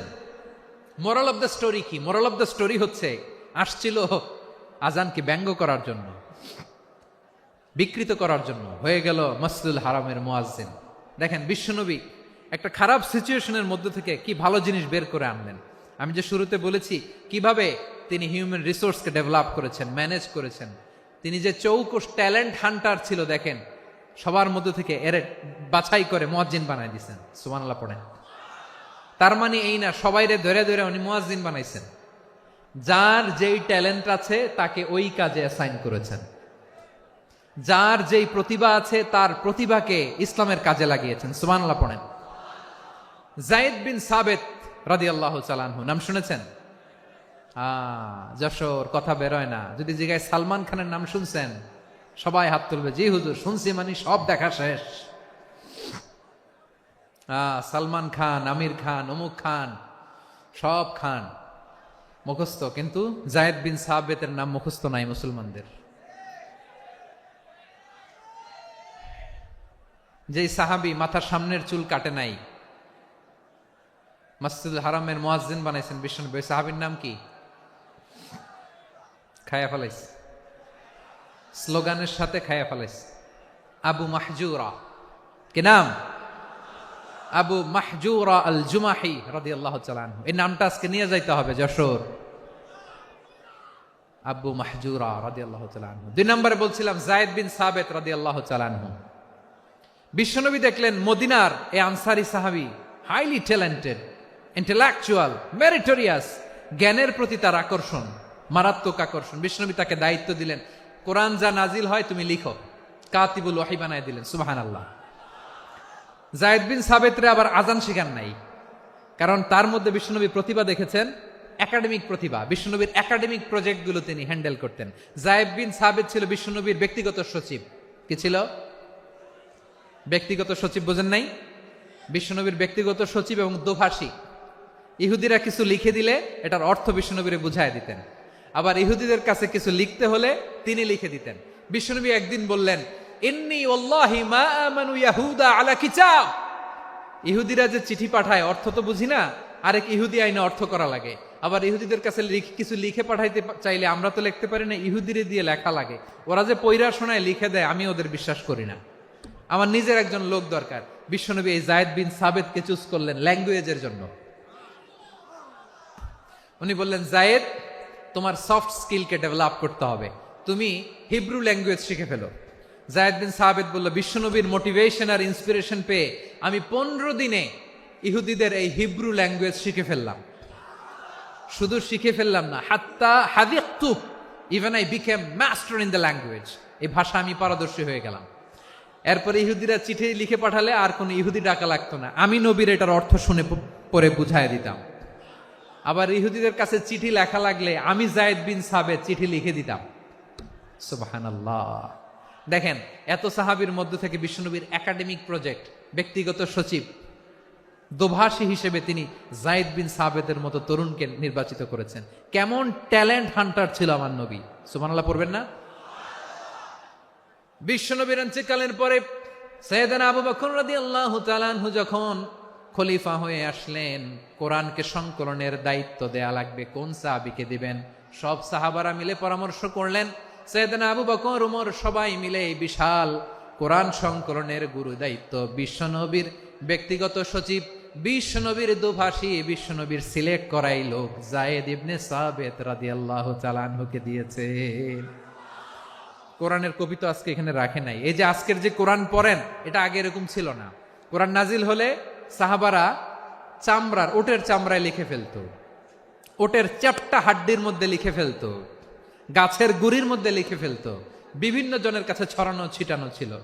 Abu Bakr রাদিয়াল্লাহু তাআলা আনহু একসাথে করলেন, পরবর্তীতে উসমান রাদিয়াল্লাহু তাআলা আনহু একসাথে করলেন। 114 সূরার এখন এই মুসহাফ, এই কম্পাইলেশন, এই কপি আমরা পেয়েছি, যার হিউজ কন্ট্রিবিউশন ছিল। এই পুরো কোরআন কম্পাইলেশনের প্রজেক্ট ম্যানেজার ছিল যায়েদ বিন সাবেত রাদিয়াল্লাহু তাআলা আনহু। কোরআন কম্পাইলেশনের প্রজেক্ট ম্যানেজার। দেখেন, উনারে মাথায় হাত দিয়ে আজান শিখায় নাই। সুবহানাল্লাহ কইবেন না? তাহলে প্রথম সাহাবী আবু মাহজুরাকে মুয়াজ্জিন বানাইলেন, যায়েদ বিন সাবেতকে ব্যক্তিগত সচিব আর দোভাষী বানালেন, মুসআব ইবনে উমাইর রাদিয়াল্লাহু তাআলা আনহুকে ইসলামের প্রথম অ্যাম্বাসেডর বানালেন। তাহলে তৃতীয় নাম্বার একজন সাহাবীর নাম বলছি, মুসআব ইবনে উমাইর। মুসআব কি নাম? নামটা কেমন লাগে? এই কয়েকজনের ভাল লাগে, বাকিদের ভাল লাগে না? ভাল লাগে? এই এই আর কয়েকটা মিনিট দেওয়া যাবে না আমাকে আল্লাহর রাস্তে? হ্যাঁ, ঠিক আছে। আমি তোমাদেরকে ভালোবাসা দেখাবো, দোয়া করব, যদি চুপ থাকো, একেবারে চুপ, কষ্ট সহ্য করো। বাকিরা যা সওয়াব পাবে তোমরা ডবল পাবা, যেহেতু কষ্ট বেশি। কিন্তু চুপ। 3 নম্বর সাহাবীর নাম মুসআব। এই ধাক্কাধাক্কি কেন? ধাক্কাধাক্কি কেন রে ভাই? না না না, এরকম হইলে আসবো না যশোর, আমি আর আসবো না। হয় পিছনে চলে যাও, নাহলে চুপ, ধাক্কাধাক্কি নাই। 3 নম্বর সাহাবীর নাম মুসআব।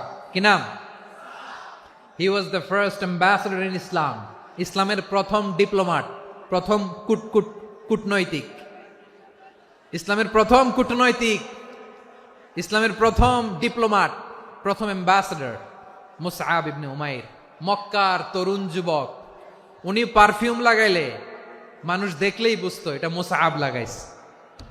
এমন ড্যাশিং ফেসের ছিল, এমন স্মার্ট ড্যাশিং ফেস, এমন পার্সোনালিটির মানুষ ছিল মুসআব রাদিয়াল্লাহু তাআলা আনহু। কারণ যিনি ইসলামের স্পোকম্যান হবেন, মুখপাত্র হবেন, তার স্মার্ট হওয়ার দরকার আছে না নাই? আকাবার প্রথম শপথ যখন হলো, তাদের সাথে বিষ্ণু ঈসা ইসলাম মদিনাতে একজন মুখপাত্র পাঠালেন, ডিপ্লোমাটকে পাঠালেন, অ্যাম্বাসেডর অফ ইসলাম। তিনি হচ্ছেন মুসআব ইবনে উমাইর। পড়েন সুবহানাল্লাহ। বিশ্বনবী দেখলেন সে অনেক স্মার্ট, তার ডেডিকেশন আছে, সিনসিয়ারিটি আছে, এবং মদিনায় যে আউস খাজরাজ গোত্রের নেতাদের সাথে ডিল করতে হবে, ইহুদিদের সাথে ডিল করতে হবে, ওখানে একজন পাক্কা জানু খেলোয়াড়ের দরকার আছে না নাই? মুসআব ইবনে উমাইর রাদিয়াল্লাহু তাআলা আনহু, ওনাকে বিষ্ণু ঈসা ইসলাম চুজ করলেন। এবং বিষ্ণু ঈসা ইসলামের এই চুজিংটা, এই সিলেকশনটা এত সুন্দর ছিল, তিনি মদিনাতে যে বিশ্বনবী আসার আগেই মদিনার জমিনকে তিনি উর্বর করে ফেলছেন। প্রতিটা ঘরে ঘরে কালিমার দাওয়াত তিনি পৌঁছায় দিচ্ছেন। জুমার বিধান নাজিল হয়েছে, কিন্তু মক্কায় পরিবেশ নাই জুমা পালনের। বিষ্ণু ঈসা ইসলাম একজনকে দিয়ে খবর পাঠালেন, যাও মদিনায় মুসাবকে যে বলো, মুসাব তো আমার শিক্ষক, আমার স্পোকম্যান, মদিনাতে যেন তারা জুমা কায়েম করে। বিশ্বনবীর আগেই মুসাব মদিনার মুসলিমদেরকে নিয়ে মদিনায় প্রথম জুমা কায়েম করে ফেলছে। কোন সুবহানাল্লাহ। ডিপ্লোমাটদের কেমন হইতে হয়, অ্যাম্বাসেডারের কেমন হইতে হয়, মুসআব রাদিয়াল্লাহু তাআলা আনহুর কাছ থেকে শিখে নাও। মুসআব নামটা কেমন লাগে? যশোর যাদের সন্তান হবে, ছেলে সন্তান, আমার রাস্তায় পাইলে সবাই জিজ্ঞেস করে, হুজুর একটা নাম দেন, আমার ছেলে হবে। যশোরবাসীর জন্য আমি একটা নাম দিয়ে দিলাম, নাম রাখতে হবে মুসআব। কি নাম? নামটা যাদের ভাল লাগে, ছেলে সন্তান অনাগত আসবে, মনে চাইলে নাম রেখে দিবেন মুসআব রাদিয়াল্লাহু তাআলা আনহুর নামে মুসআব। তাহলে মুসআব রাদিয়াল্লাহু তাআলা আনহুকে বিশ্বনবী ল্যাঙ্গুয়েজ শিখান নাই, সফট স্কিল শিখান নাই। যায়েদ রাদিয়াল্লাহু, তিনি হিব্রু ল্যাঙ্গুয়েজ শিখেছেন, সুরিয়ানি শিখেছেন, কিন্তু মুসআবকে তিনি বানিয়েছেন the spokesman of Islam, the first diplomat, the ambassador of Islam. সুবহানাল্লাহ পড়বেন না? আব্দুল্লাহ ইবনে আব্বাস রাদিয়াল্লাহু তাআলা আনহু, বিশ্বনবীর কাজিন, চাচাতো ভাই। আবার মাইমুনা রাদিয়াল্লাহু তাআলা আনহু, মাইমুনা নবীর স্ত্রী, তিনি ছিলেন আব্দুল্লাহর আপন খালা। তো নবীর বউ যদি ওনার খালা হয়, নবী তার কি? বুঝে নাই, নবী তার কি? খালু। তাহলে সম্পর্ক অনেক গভীর, কাজিন আবার খালু। ছোট্ট মানুষ, তাই রাতে মাঝে মাঝে ঘরে থাকতো। বিশ্বনবী দেখলেন আব্দুল্লাহ যেহেতু আমার ঘরে ঢুকতে পারে, আব্দুল্লাহরে এই উম্মতের বড় শিক্ষাবিদ বানাইতে হবে। কথা বোঝে নাই? আব্দুল্লাহকে কি বানাইতে হবে? শিক্ষাবিদ, এডুকেটর অফ দিস উম্মা, এই উম্মার শিক্ষাবিদ বানাইতে হবে। তাই আব্দুল্লাহ ইবনে আব্বাসকে বিশ্বনবী হাতে কলমে শিক্ষা দিয়েছেন। আহারে, আর এরপরে যে কি ভাষা আসবে তোমাদের জন্য আমার মুখ থেকে আমি নিজেও জানি না। 1 ঘন্টা যাবত ধাক্কা ধাক্কি মারামারি, তো আসতে বলছে কে তোমাকে?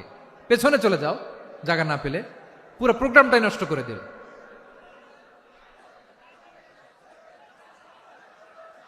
জি, আমার দিকে তাকান, আমি শেষ করে দিচ্ছি। হবে না, ইন্টেলেকচুয়াল আলোচনা এখানে হবে না, আমি বুঝতে পারছি, আমি শেষ করে দিচ্ছি। আব্দুল্লাহ ইবনে আব্বাস রাদিয়াল্লাহু তাআলা আনহু, মনোযোগ দিয়ে কয়েকটা মিনিট শুনুন, আমি এখনই শেষ করে দিচ্ছি, এরপর আওয়াজ করবে। এই যে এগুলো কি আমি বুঝলাম না। আমি বললাম না সব করা যাবে, বসে যাও, শুয়ে যাও, চলে যাও, আওয়াজ করা যাবে না। অন্যকে বসো এটাও বলার দরকার নাই, জাস্ট এদিকে তাকাও। আল্লাহ। আব্দুল্লাহ ইবনে আব্বাস রাদিয়াল্লাহু তাআলা আনহু, ওনাকে বিশ্বনবী হাতে কলমে শিক্ষা দিয়েছেন। যেহেতু উম্মতের শিক্ষাবিদ হবেন, এডুকেটর হবেন। তো বিশ্বনবী রাতে যখন তাহাজ্জুদ পড়তেন, ছোট্ট আব্দুল্লাহ ঘরে থাকতো। বুঝতে পেরেছেন? ছোট্ট মানুষ তো ঘরে থাকতো। তো বিশ্বনবী তাহাজ্জুদের জন্য একবার দাঁড়িয়েছেন, ছোট্ট আব্দুল্লাহ অজু করে দাঁড়াইছে। আচ্ছা বলেন তো, ইমাম আর মুসল্লি মোট যদি দুইজন হয়, একজন ইমাম একজন মুসল্লি, তো মুসল্লি ইমামের কোন দিকে দাঁড়াবে? ডানে দাঁড়াবে। ছোট্ট আব্দুল্লাহ বুঝে নাই, বিশ্বনবী তাহাজ্জুদ শুরু করেছেন, উনি একতেদা করছেন আর দাঁড়াইছেন বায়ে। কোথায় দাঁড়িয়েছেন? আব্দুল্লাহ বলেন, যখন আমি বায়ে দাঁড়ালাম, আখাযা রাসূলুল্লাহ সাল্লাল্লাহু আলাইহি ওয়াসাল্লাম উযুনি আল ইউমনা ইয়াফতিলুহা, বিশ্বনবী নামাজরত অবস্থায় আমার কান ধরে টেনে আমার ডান দিকে এনে দাঁড় করায় দিলেন। পড়েন সুবহানাল্লাহ। দেখেন, হাতে কলমে শিক্ষা। আর জীবনে ভুল হবে? কথা কয় না, আর ভুল হবে? আর ভুল হবে না।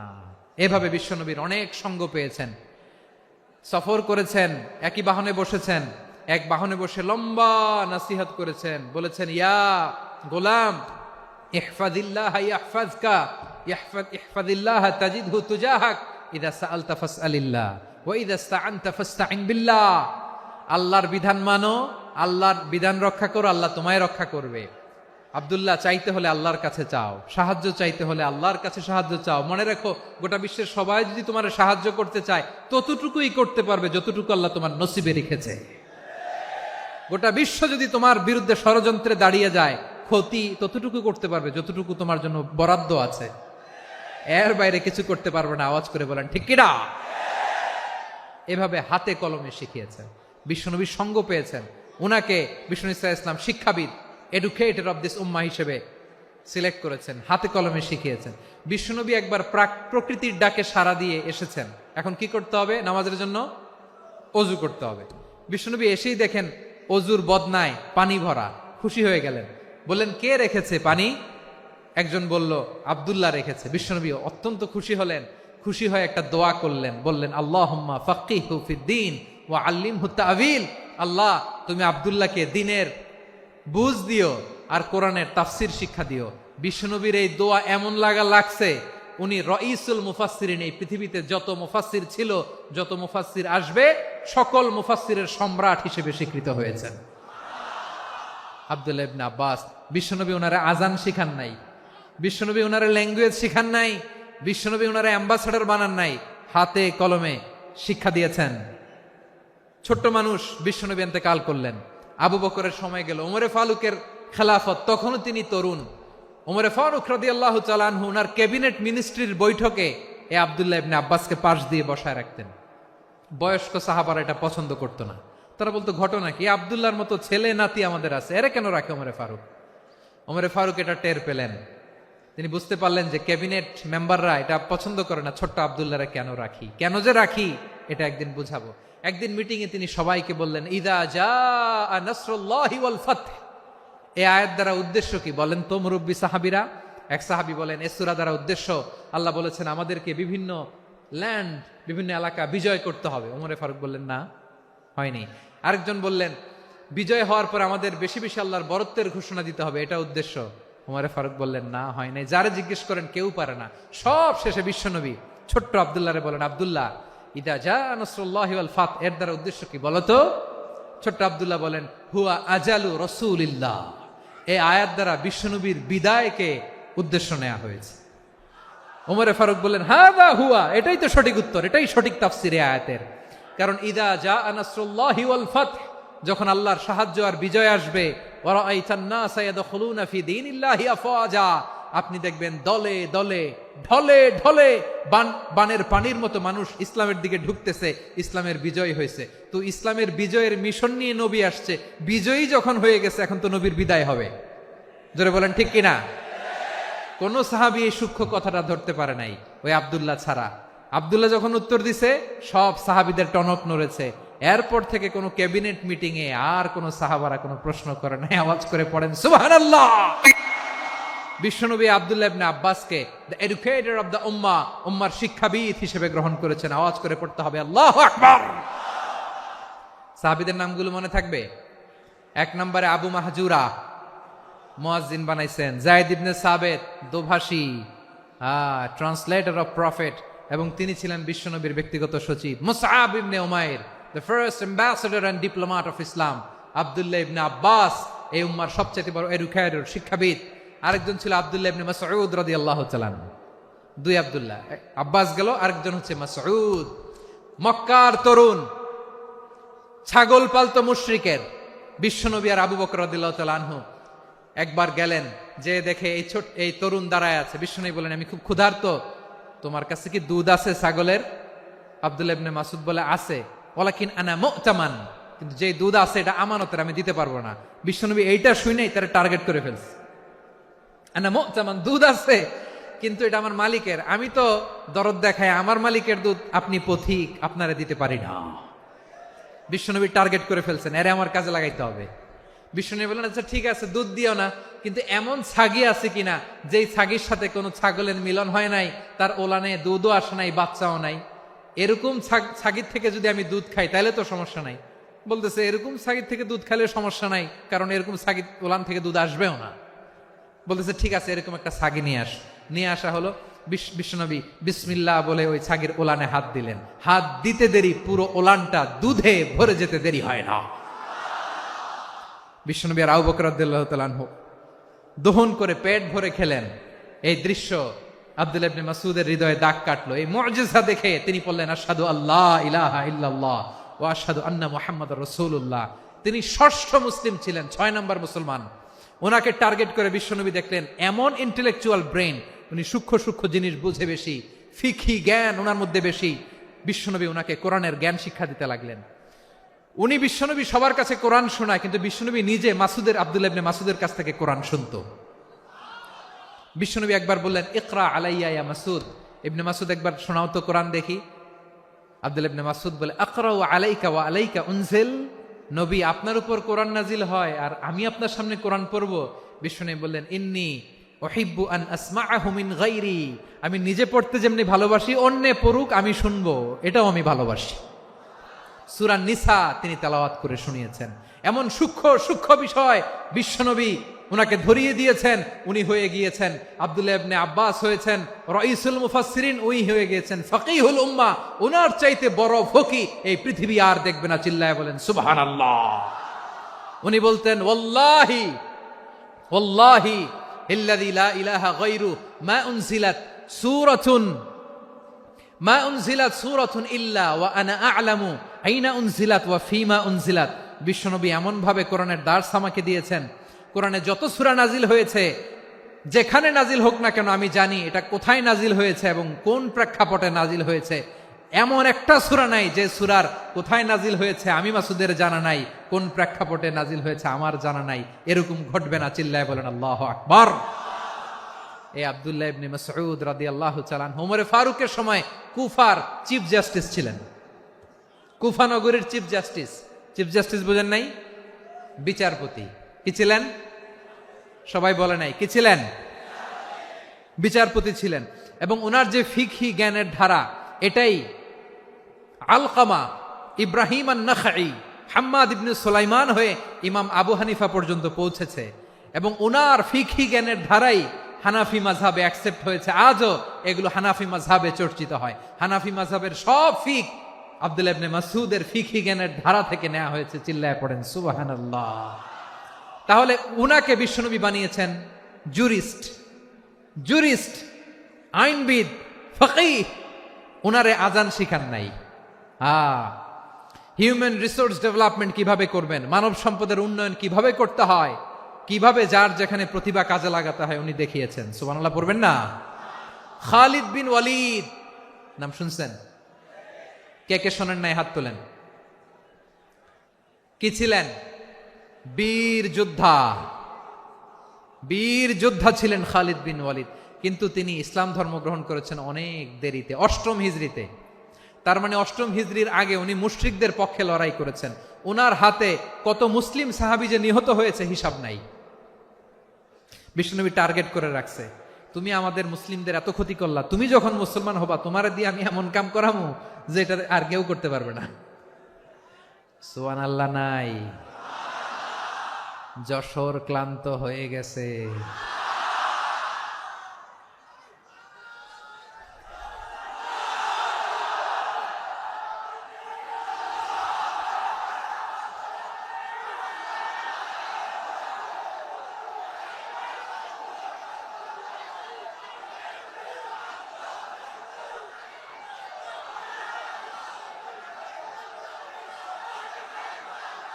মাশাআল্লাহ, বসুন বসুন বসুন। খালিদ বিন ওয়ালিদ রাদিয়াল্লাহু তাআলা আনহু 8ম হিজরিতে মুসলিম হয়েছেন, মক্কা বিজয়ের আগে। তো মক্কা বিজয়ের আগে যখন মুসলিম হয়েছেন, এর আগে কি করছেন?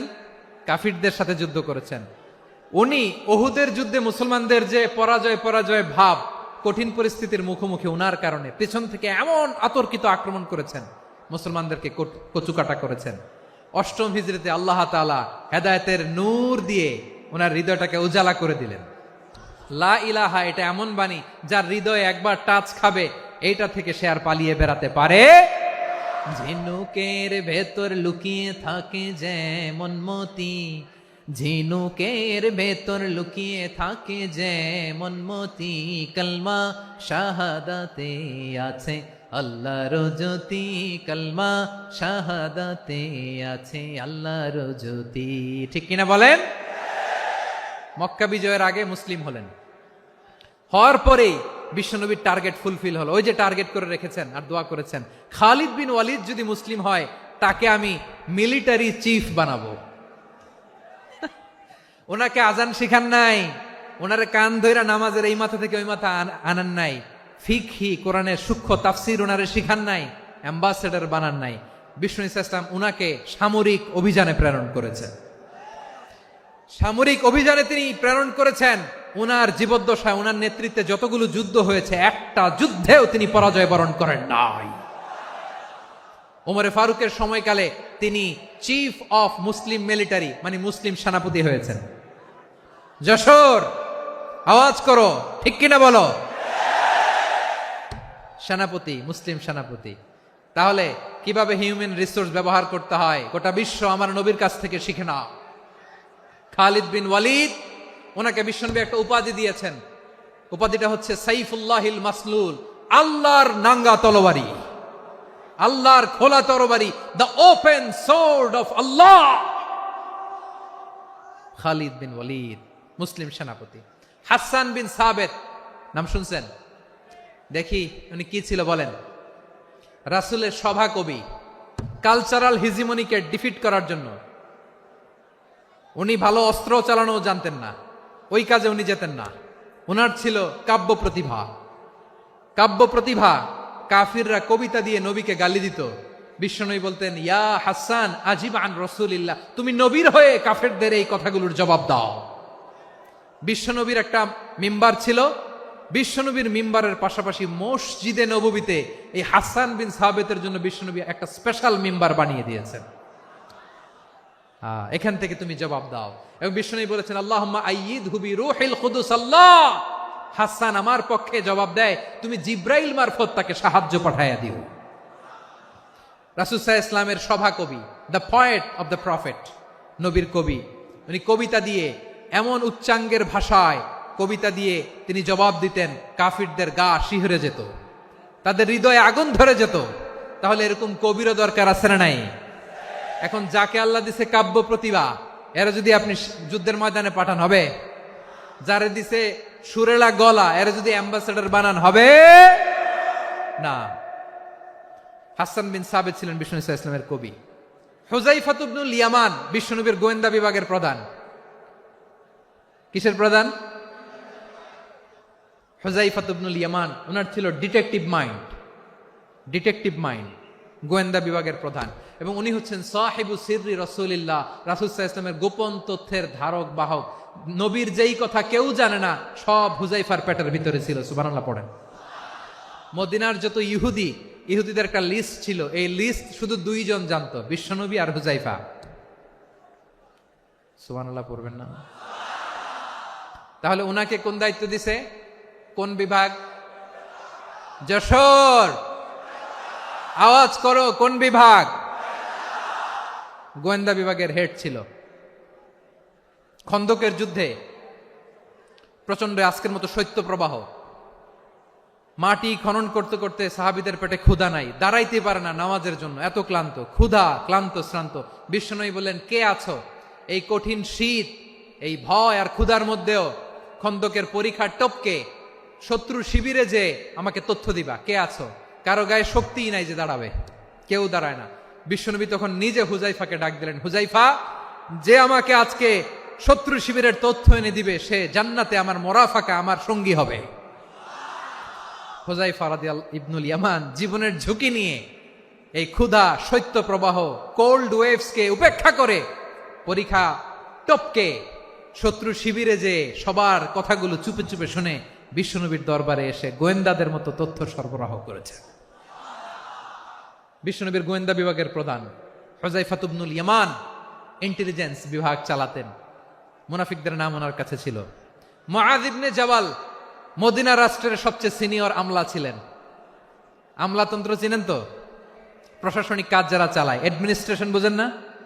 The department of administration. মদিনার রাষ্ট্রের সিনিয়র আমলা মুআয ইবনে জাবাল মুতাখাসসিসুন ফিল হালাল ওয়াল হারাম, হালাল হারামের স্পেশালিস্ট ছিলেন। বিশ্বনবী উনাকে ইয়ামানের গভর্নর করে পাঠাইছেন। বলেছেন, ইন্নাকা তা'তি কওমান আহলা কিতাব, এমন গোষ্ঠীর কাছে যাবা যারা ইহুদি নাসারা, আগে শাহাদা পড়লে এরপরে নামাজের দাওয়াত দিও, নামাজ পড়লে যাকাতের দাওয়াত দিও। গভর্নরের অ্যাটিটিউড যেমন থাকে তেমন অ্যাটিটিউড ধরে রেখো। সুবহানাল্লাহ পড়েন।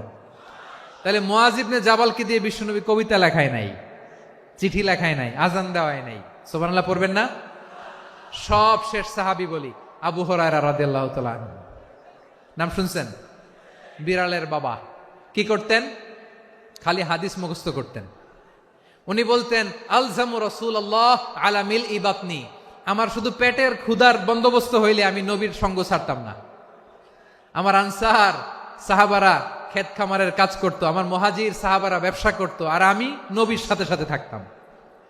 শুধু সকাল বিকাল দুই বেলা যদি আমার খাবারের বন্দোবস্ত হয়, আমি আর নবীর লক ছাড়ি না। সুবহানাল্লাহ কইবেন না? 5374টা হাদিস তিনি বর্ণনা করেছেন। সবচেয়ে বেশি হাদিস বর্ণনাকারী সাহাবী। হাদিস প্রিজার্ভেশনের কাজে বিশ্বনবী উনাকে কাজে লাগিয়েছেন। উনি একদিন বলেন, ইয়া রাসূলুল্লাহ আসমাউ মিনকা কাসীরান ফালা আহফাজু, নবী অনেক কথা শুনি আমার মনে থাকে না। বিষ্ণু বললেন, তাই? উবসুত রিদাক, তোমার চাদরটা বিছাও। আবু হুরায়রা বিছালেন, বিশ্বনবী হাত বুলায় দিলেন, এরপরে অনেক হাদিস বর্ণনা করলেন। আবু হুরায়রা বলে, তারপর থেকে বিশ্বনবী যাই বর্ণনা করে আমি শুনি আর একটাও বলি না। এখন সুবহানাল্লাহ। বিশ্বনবী ওনাকে হাদিস প্রিজার্ভেশন, নবীর এই যে লক্ষ্য হাদিস প্রিজার্ভেশনের এই দায়িত্ব দিয়েছেন সাইয়েদনা আবু হুরায়রা রাদিয়াল্লাহু তাআলা আনহুকে। প্রিয় ভাইরা, তাহলে 10 জন সাহাবীর কথা যে বললাম, আপনারা কি খেয়াল করেছেন কত বড় ট্যালেন্ট হান্টার, চৌকস ট্যালেন্ট হান্টার ছিল আমার নবী। এক একজনের এক এক ট্যালেন্ট এক এক কাজে অ্যাসাইন করেছেন, এক একজনকে এক এক দায়িত্ব দিয়েছেন, এক একজনের প্রতিভাকে এক একভাবে বিকশিত হওয়ার সুযোগ দিয়েছেন। আওয়াজ করে বলেন ঠিক কি না? এখন আমার পর্দার আড়ালে আমার মায়েরা বলবে, এতগুলো পুরুষ সাহাবীর কথা বললো, নারী সাহাবীরা কি কিছু করে নাই? মোনাজাত হবে, দোয়া ছাড়া কেউ যাব না। রুফাইদা আল আসলামিয়া রাদিয়াল্লাহু তাআলা আনহা, ওনার বাবার নাম সাআদ আল আসলামি। বিশ্বনবী কি খেয়াল করলেন দেখেন, সাআদ ছিল মদিনার বড় ডাক্তার। এই নারী সাহাবী রুফাইদা বাবার কাছ থেকে চিকিৎসা বিদ্যা শিখেছেন। যখন শিখছে, বিশ্বনবী দেখলেন আমার তো প্রতি সপ্তাহে সপ্তাহে যুদ্ধে আহত সাহাবীদের সেবা দিবে কে? বিশ্বনবী রুফাইদাকে বললেন, রুফাইদা তুমি মসজিদে নববীর পাশে একটা মেডিকেল ক্যাম্প করো। এই যে সাকিনা আদ্দিন মেডিকেলের আমার ছাত্রী বন্ধুরা, শুনে রাখো, তোমাদের আইকন হচ্ছে এই রুফাইদা আল আসলামিয়া। বিশ্বনবীর ডিরেকশন অনুযায়ী তিনি মসজিদে নববীর পাশে একটা মেডিকেল ক্যাম্প করলেন এবং আহত সাহাবাদের চিকিৎসা উনি ওনার টিম নিয়ে দিতেন। বিশ্বনবীর পরামর্শে উনি আনসারি এবং মুহাজির মহিলা সাহাবীদেরকে নিয়ে একটা স্পেশাল মেডিকেল টিম গঠন করলেন। খায়বার যুদ্ধে 7ম হিজরিতে যখন বিশ্বনবী যায়, উনি ওনার টিম নিয়ে আসলেন, বললেন, ইয়া রাসূলুল্লাহ, আমরা তো তলোয়ার চালাতে পারি না, আমরা তো তীর মারতে পারি না, আপনি যদি অনুমতি দেন খায়বার অভিযানে আমি আমার টিম নিয়ে মেডিকেল টিমের সেবাটা সার্ভিসটা দিতে চাই। পড়েন সুবহানাল্লাহ। বিশ্বনবী অনুমতি দিলেন। যোদ্ধা সাহাবীদের সাথে রুফাইদা আল আসলামিয়া উনিও মেডিকেল টিম নিয়ে অগ্রসর হলেন। খায়বারের প্রতিটা আহত ইনজুর্ড সাহাবী যারা ইনজুরির শিকার হয়েছেন, সবাই রুফাইদা আল আসলামিয়ার এই মেডিকেল ক্যাম্প থেকে চিকিৎসা সহায়তা পেয়েছেন। সুবহানাল্লাহ পড়েন। দেখেন কিভাবে বিশ্বনবী ট্যালেন্ট বাছাই করতেন। আপনি অবাক হবেন, বাহরাইনের মেডিকেল ইউনিভার্সিটিতে রুফাইদা আল আসলামিয়া মেডিকেল প্রাইজ অ্যাওয়ার্ড প্রতি বছর দেয়া হয়। যদি 8 দিনের এই মেডিকেল, আমার বোনেরা যদি জেনে থাকো জানো, না হলে নতুন করে জানো, সার্চ দিও রুফাইদা আল আসলামিয়া মেডিকেল অ্যাওয়ার্ড। বাহরাইনের ইউনিভার্সিটিতে দেওয়া হয়। প্রিয় ভাইয়েরা, তাহলে আলোচনার সামারি আমরা করি। বিশ্বনবী যার যেখানে ট্যালেন্ট তাকে ওইখানে কাজে লাগাতেন। আওয়াজ করে বলেন ঠিক কিনা? এবার একটা ইন্টারভিউ হবে, আওয়াজ করে বলেন আবু মাহজুরাকে বিশ্বনবী কি বানাইছেন? হ্যাঁ, ভুলে গেছেন? সামনের চুলে হাত দিয়ে বিশ্বনবী কি সুন্দর গলায় আজান শিখালেন। মুয়াজ্জিন। যায়েদ বিন সাবিতকে একাডেমিক প্রজেক্টের দায়িত্ব দিয়েছেন, তিনি ছিলেন বিশ্বনবীর দোভাষী ব্যক্তিগত সচিব। মুসাব ইবনে উমায়ের, the first ambassador of Islam. আব্দুল্লাহ ইবনে আব্বাস, উম্মার বড় শিক্ষাবিদ, মুফাসসির। আব্দুল্লাহ ইবনে মাসউদ, আব্দুল্লাহ ইবনে মাসউদ ছিলেন জুরিস্ট। কি ছিলেন? জুরিস্ট ছিলেন, এই উম্মার সবচেয়ে বড় জুরিস্ট। খালিদ বিন ওয়ালিদ, সেনাপ্রধান। হাসান বিন সাবিত, হাসান বিন সাবিত ছিলেন বিশ্বনবীর সভাকবি। কি ছিলেন? বিশ্বনবীর সভাকবি ছিলেন। এরপরে হুযায়ফা ইবনুল ইয়ামান কি ছিলেন? গোয়েন্দা বিভাগের প্রধান। মুআয ইবনে জাবাল কি ছিলেন? সিনিয়র আমলা, ইয়ামানের গভর্নর। আবু হুরায়রা রাদিয়াল্লাহু তাআলা আনহু হাদিস প্রিজার্ভেশনের কাজ করেছেন। আর আমাদের রুফাইদা আল আসলামিয়া রাদিয়াল্লাহু তাআলা আনহা কি ছিলেন? নার্স ছিলেন, নার্স হয়ে মেডিকেল সেবা দিয়েছেন। প্রিয় ভাইয়েরা, পুরো আলোচনার যদি সামারি করি তাহলে বিশ্বনবী যেভাবে হিউম্যান রিসোর্সকে ম্যানেজ করেছেন, যার যেখানে প্রতিভা কাজে লাগিয়েছেন, আমরাও যদি করি আমাদের বাংলাদেশের চিত্র আমরা পাল্টে দিতে পারবো।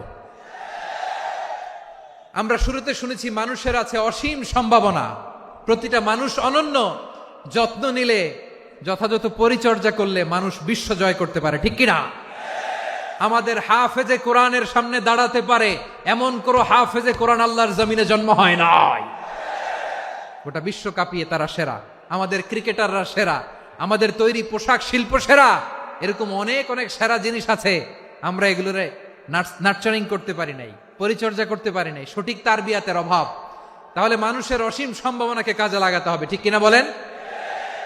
ইউনুস গভর্নমেন্টকে আমি বলবো, অল্প সময়ের জন্য আপনারা এসেছেন, সংস্কারও করতে হবে, আবার নির্বাচনও করতে হবে। সব সংস্কার হয়তো করতে পারবেন না, যতটুকু পারবেন এর মধ্যে আমাদের যে হিউজ ম্যান পাওয়ার, আমাদের যে মানব সম্পদ, হিউম্যান রিসোর্স, এটাকে ডেভেলপ করে আপনাদের যেতে হবে। যেটা পারবেন না সেটাকে পরবর্তী নির্বাচিত গভর্নমেন্টের কাছে রেখে যেতে হবে, যে তারা যেন করে, তাদের কাছে আপনারা এটা রেখে যাবেন। তাহলে মানুষ চাইলে বিশ্ব জয় করতে পারে। আর মানুষকে হারাতে পারে কেউ? জোরে বলো যশোর, মানুষকে হারাতে পারে কেউ? আল্লাহ আমাদেরকে জনসংখ্যা দিয়েছেন। প্রিয় ভাইয়েরা, এই জনসংখ্যা অনেক বড় সম্পদ, এটা আমাদের জন্য অভিশাপ নয়, আশীর্বাদ। আমাদের জনসংখ্যাকে যদি আমরা জনশক্তিতে রূপান্তর করতে পারি, আজকে বাংলাদেশ যে অবস্থানে দাঁড়িয়ে আছে, বাংলাদেশ তার 20 গুণ উন্নতির শিখরে চলে যাবে। চিল্লায় বলো ঠিক কিনা? আমাদের শ্রমিক ভাইয়েরা বাইরে কাজ করে, আমাদের শ্রমজীবী ভাইয়েরা, প্রবাসীরা, তাদের ব্যাপারে গুরুত্ব দিতে হবে। আমাদের শ্রমের দাম সবচেয়ে কম, সবচেয়ে কম। তারা এম্বাসিতে গুরুত্ব পায় না, এয়ারপোর্টে গুরুত্ব পায় না। এই সরকার অবশ্য তাদেরকে অনেক গুরুত্ব দিচ্ছে। আমাদের অদক্ষ শ্রমিককে যখন আমরা দুবাই পাঠাই, অল্প বেতন পায়, কিন্তু ইন্ডিয়ানরা দক্ষ শ্রমিক পাঠাইলে তার 3 গুণ বেতন পায়। আমরা আমাদের শ্রমিকদেরকে অদক্ষ ভাবে আর পাঠাতে চাই না, দক্ষ শ্রমিক পাঠিয়ে আমরা রেমিটেন্সের বন্যা বইয়ে দেব। আমাদের শ্রমিকদের পাঠানো রেমিটেন্সের টাকায় সচল থাকে আমার দেশের অর্থনীতির চাকা। তাদেরকে সবচেয়ে গুরুত্ব দিতে হবে। আমরা পেয়েছি ফ্রিডম ফাইটার, মুক্তিযোদ্ধা, আর আমার প্রবাসী ভাইরা হচ্ছে রেমিটেন্স ফাইটার। জোরে বলো ঠিক কিনা? তাহলে আমাদের এই জনশক্তিকে জনসম্পদে ট্রান্সফর্ম করতে হবে। ঠিক কিনা বলেন? সরকার জনগণকে এভাবে পলিশ করতে হবে। মা বাবারা ছেলে মেয়েদের মধ্যে কার কোন যোগ্যতা তাকে ওইভাবে কাজে লাগাতে হবে। সবার এ প্লাস পাওয়ার কোনো দরকার নাই। আমাদের দেশে একটা টেন্ডেন্সি আছে, পরীক্ষায় এ প্লাস না পাইলে কই তুই কি করলি, পাশের বাড়ির ছেলে এ প্লাস পাইছে, যা ওর পা ধোয়া পানি খা। কি খা? তা আমি ভাবছি যে পা ধোয়া, এ প্লাস পাওয়া ছেলেদের পা ধোয়া পানির একটা পানির ব্র্যান্ড বানাইতে হবে। এরকম লেখা থাকবে, এ প্লাস পাওয়া ছেলেদের পা ধোয়া পানি। খাওয়া নাই, এগুলার খাওয়া নাই। ওরে আল্লাহ এ প্লাস পাওয়ার জন্য বানাইছে, আর আপনার ছেলেকে এই এ প্লাস গুলারে নিয়ন্ত্রণ করার জন্য আল্লাহ বানাইছে। ওকে দিয়ে আল্লাহ কি করবে আপনি জানেনই না। একটা এ প্লাস, একটা এ গ্রেড একটা মানুষের জীবনকে ঠিক করে দিতে পারে না। আপনার ছেলেকে আল্লাহ অন্যদিকে যোগ্যতা দিয়েছে। ওদের মনোবল ভাঙবেন না, খবরদার খবরদার। ছেলে মেয়েদের মনোবল ভাঙবেন না। যাকে দিয়ে যেটা হবে তাকে দিয়ে সেটা করতে হবে, তার প্রতিভাকে সেভাবে কাজে লাগাতে হবে। তাহলে বাংলাদেশ, আমাদের এই জনসংখ্যা জনসম্পদে রূপান্তরিত হবে।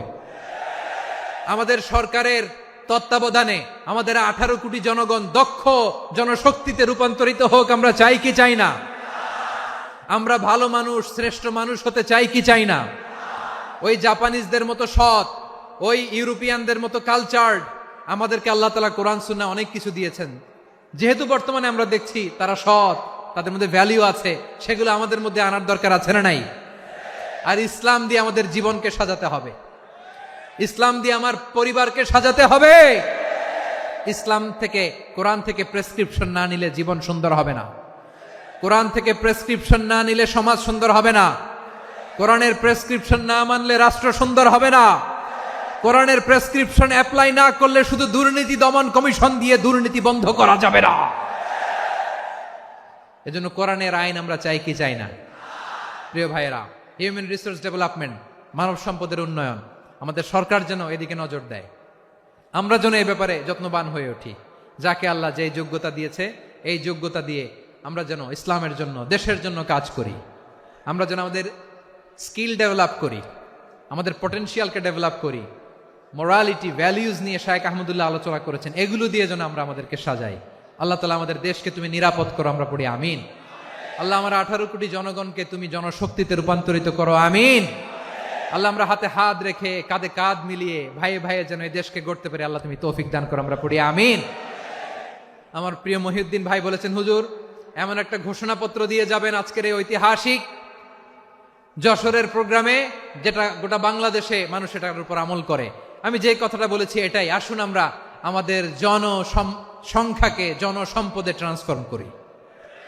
আমাদের জনসংখ্যাকে আমরা যেন জনশক্তিতে রূপান্তরিত করি। জনসংখ্যাকে ট্রান্সফর্ম করে জনশক্তি দিয়ে আমরা যেন আগামীর বাংলাদেশ, স্বাধীন বাংলাদেশ 2.0 কে গড়ে তুলি। আল্লাহ তাআলা আমাদের সবাইকে কথাগুলো বোঝার, আমল করার তৌফিক দান করুন। এই জেনজি, ক্ষমা করে দিও আমাকে, অনেক ধমক দিছি, বকা দিছি। আল্লাহ তোমাদেরকে করুক, কবুল করুক, যশোরবাসীকে কবুল করুক, আদ দিনকে কবুল করুক, এই মেডিকেল কলেজকে কবুল করুক, ইসলামের জন্য বাঁধ ভাঙা এই জোয়ার এবং উচ্ছ্বাসকে আল্লাহ তাআলা কবুল করুক।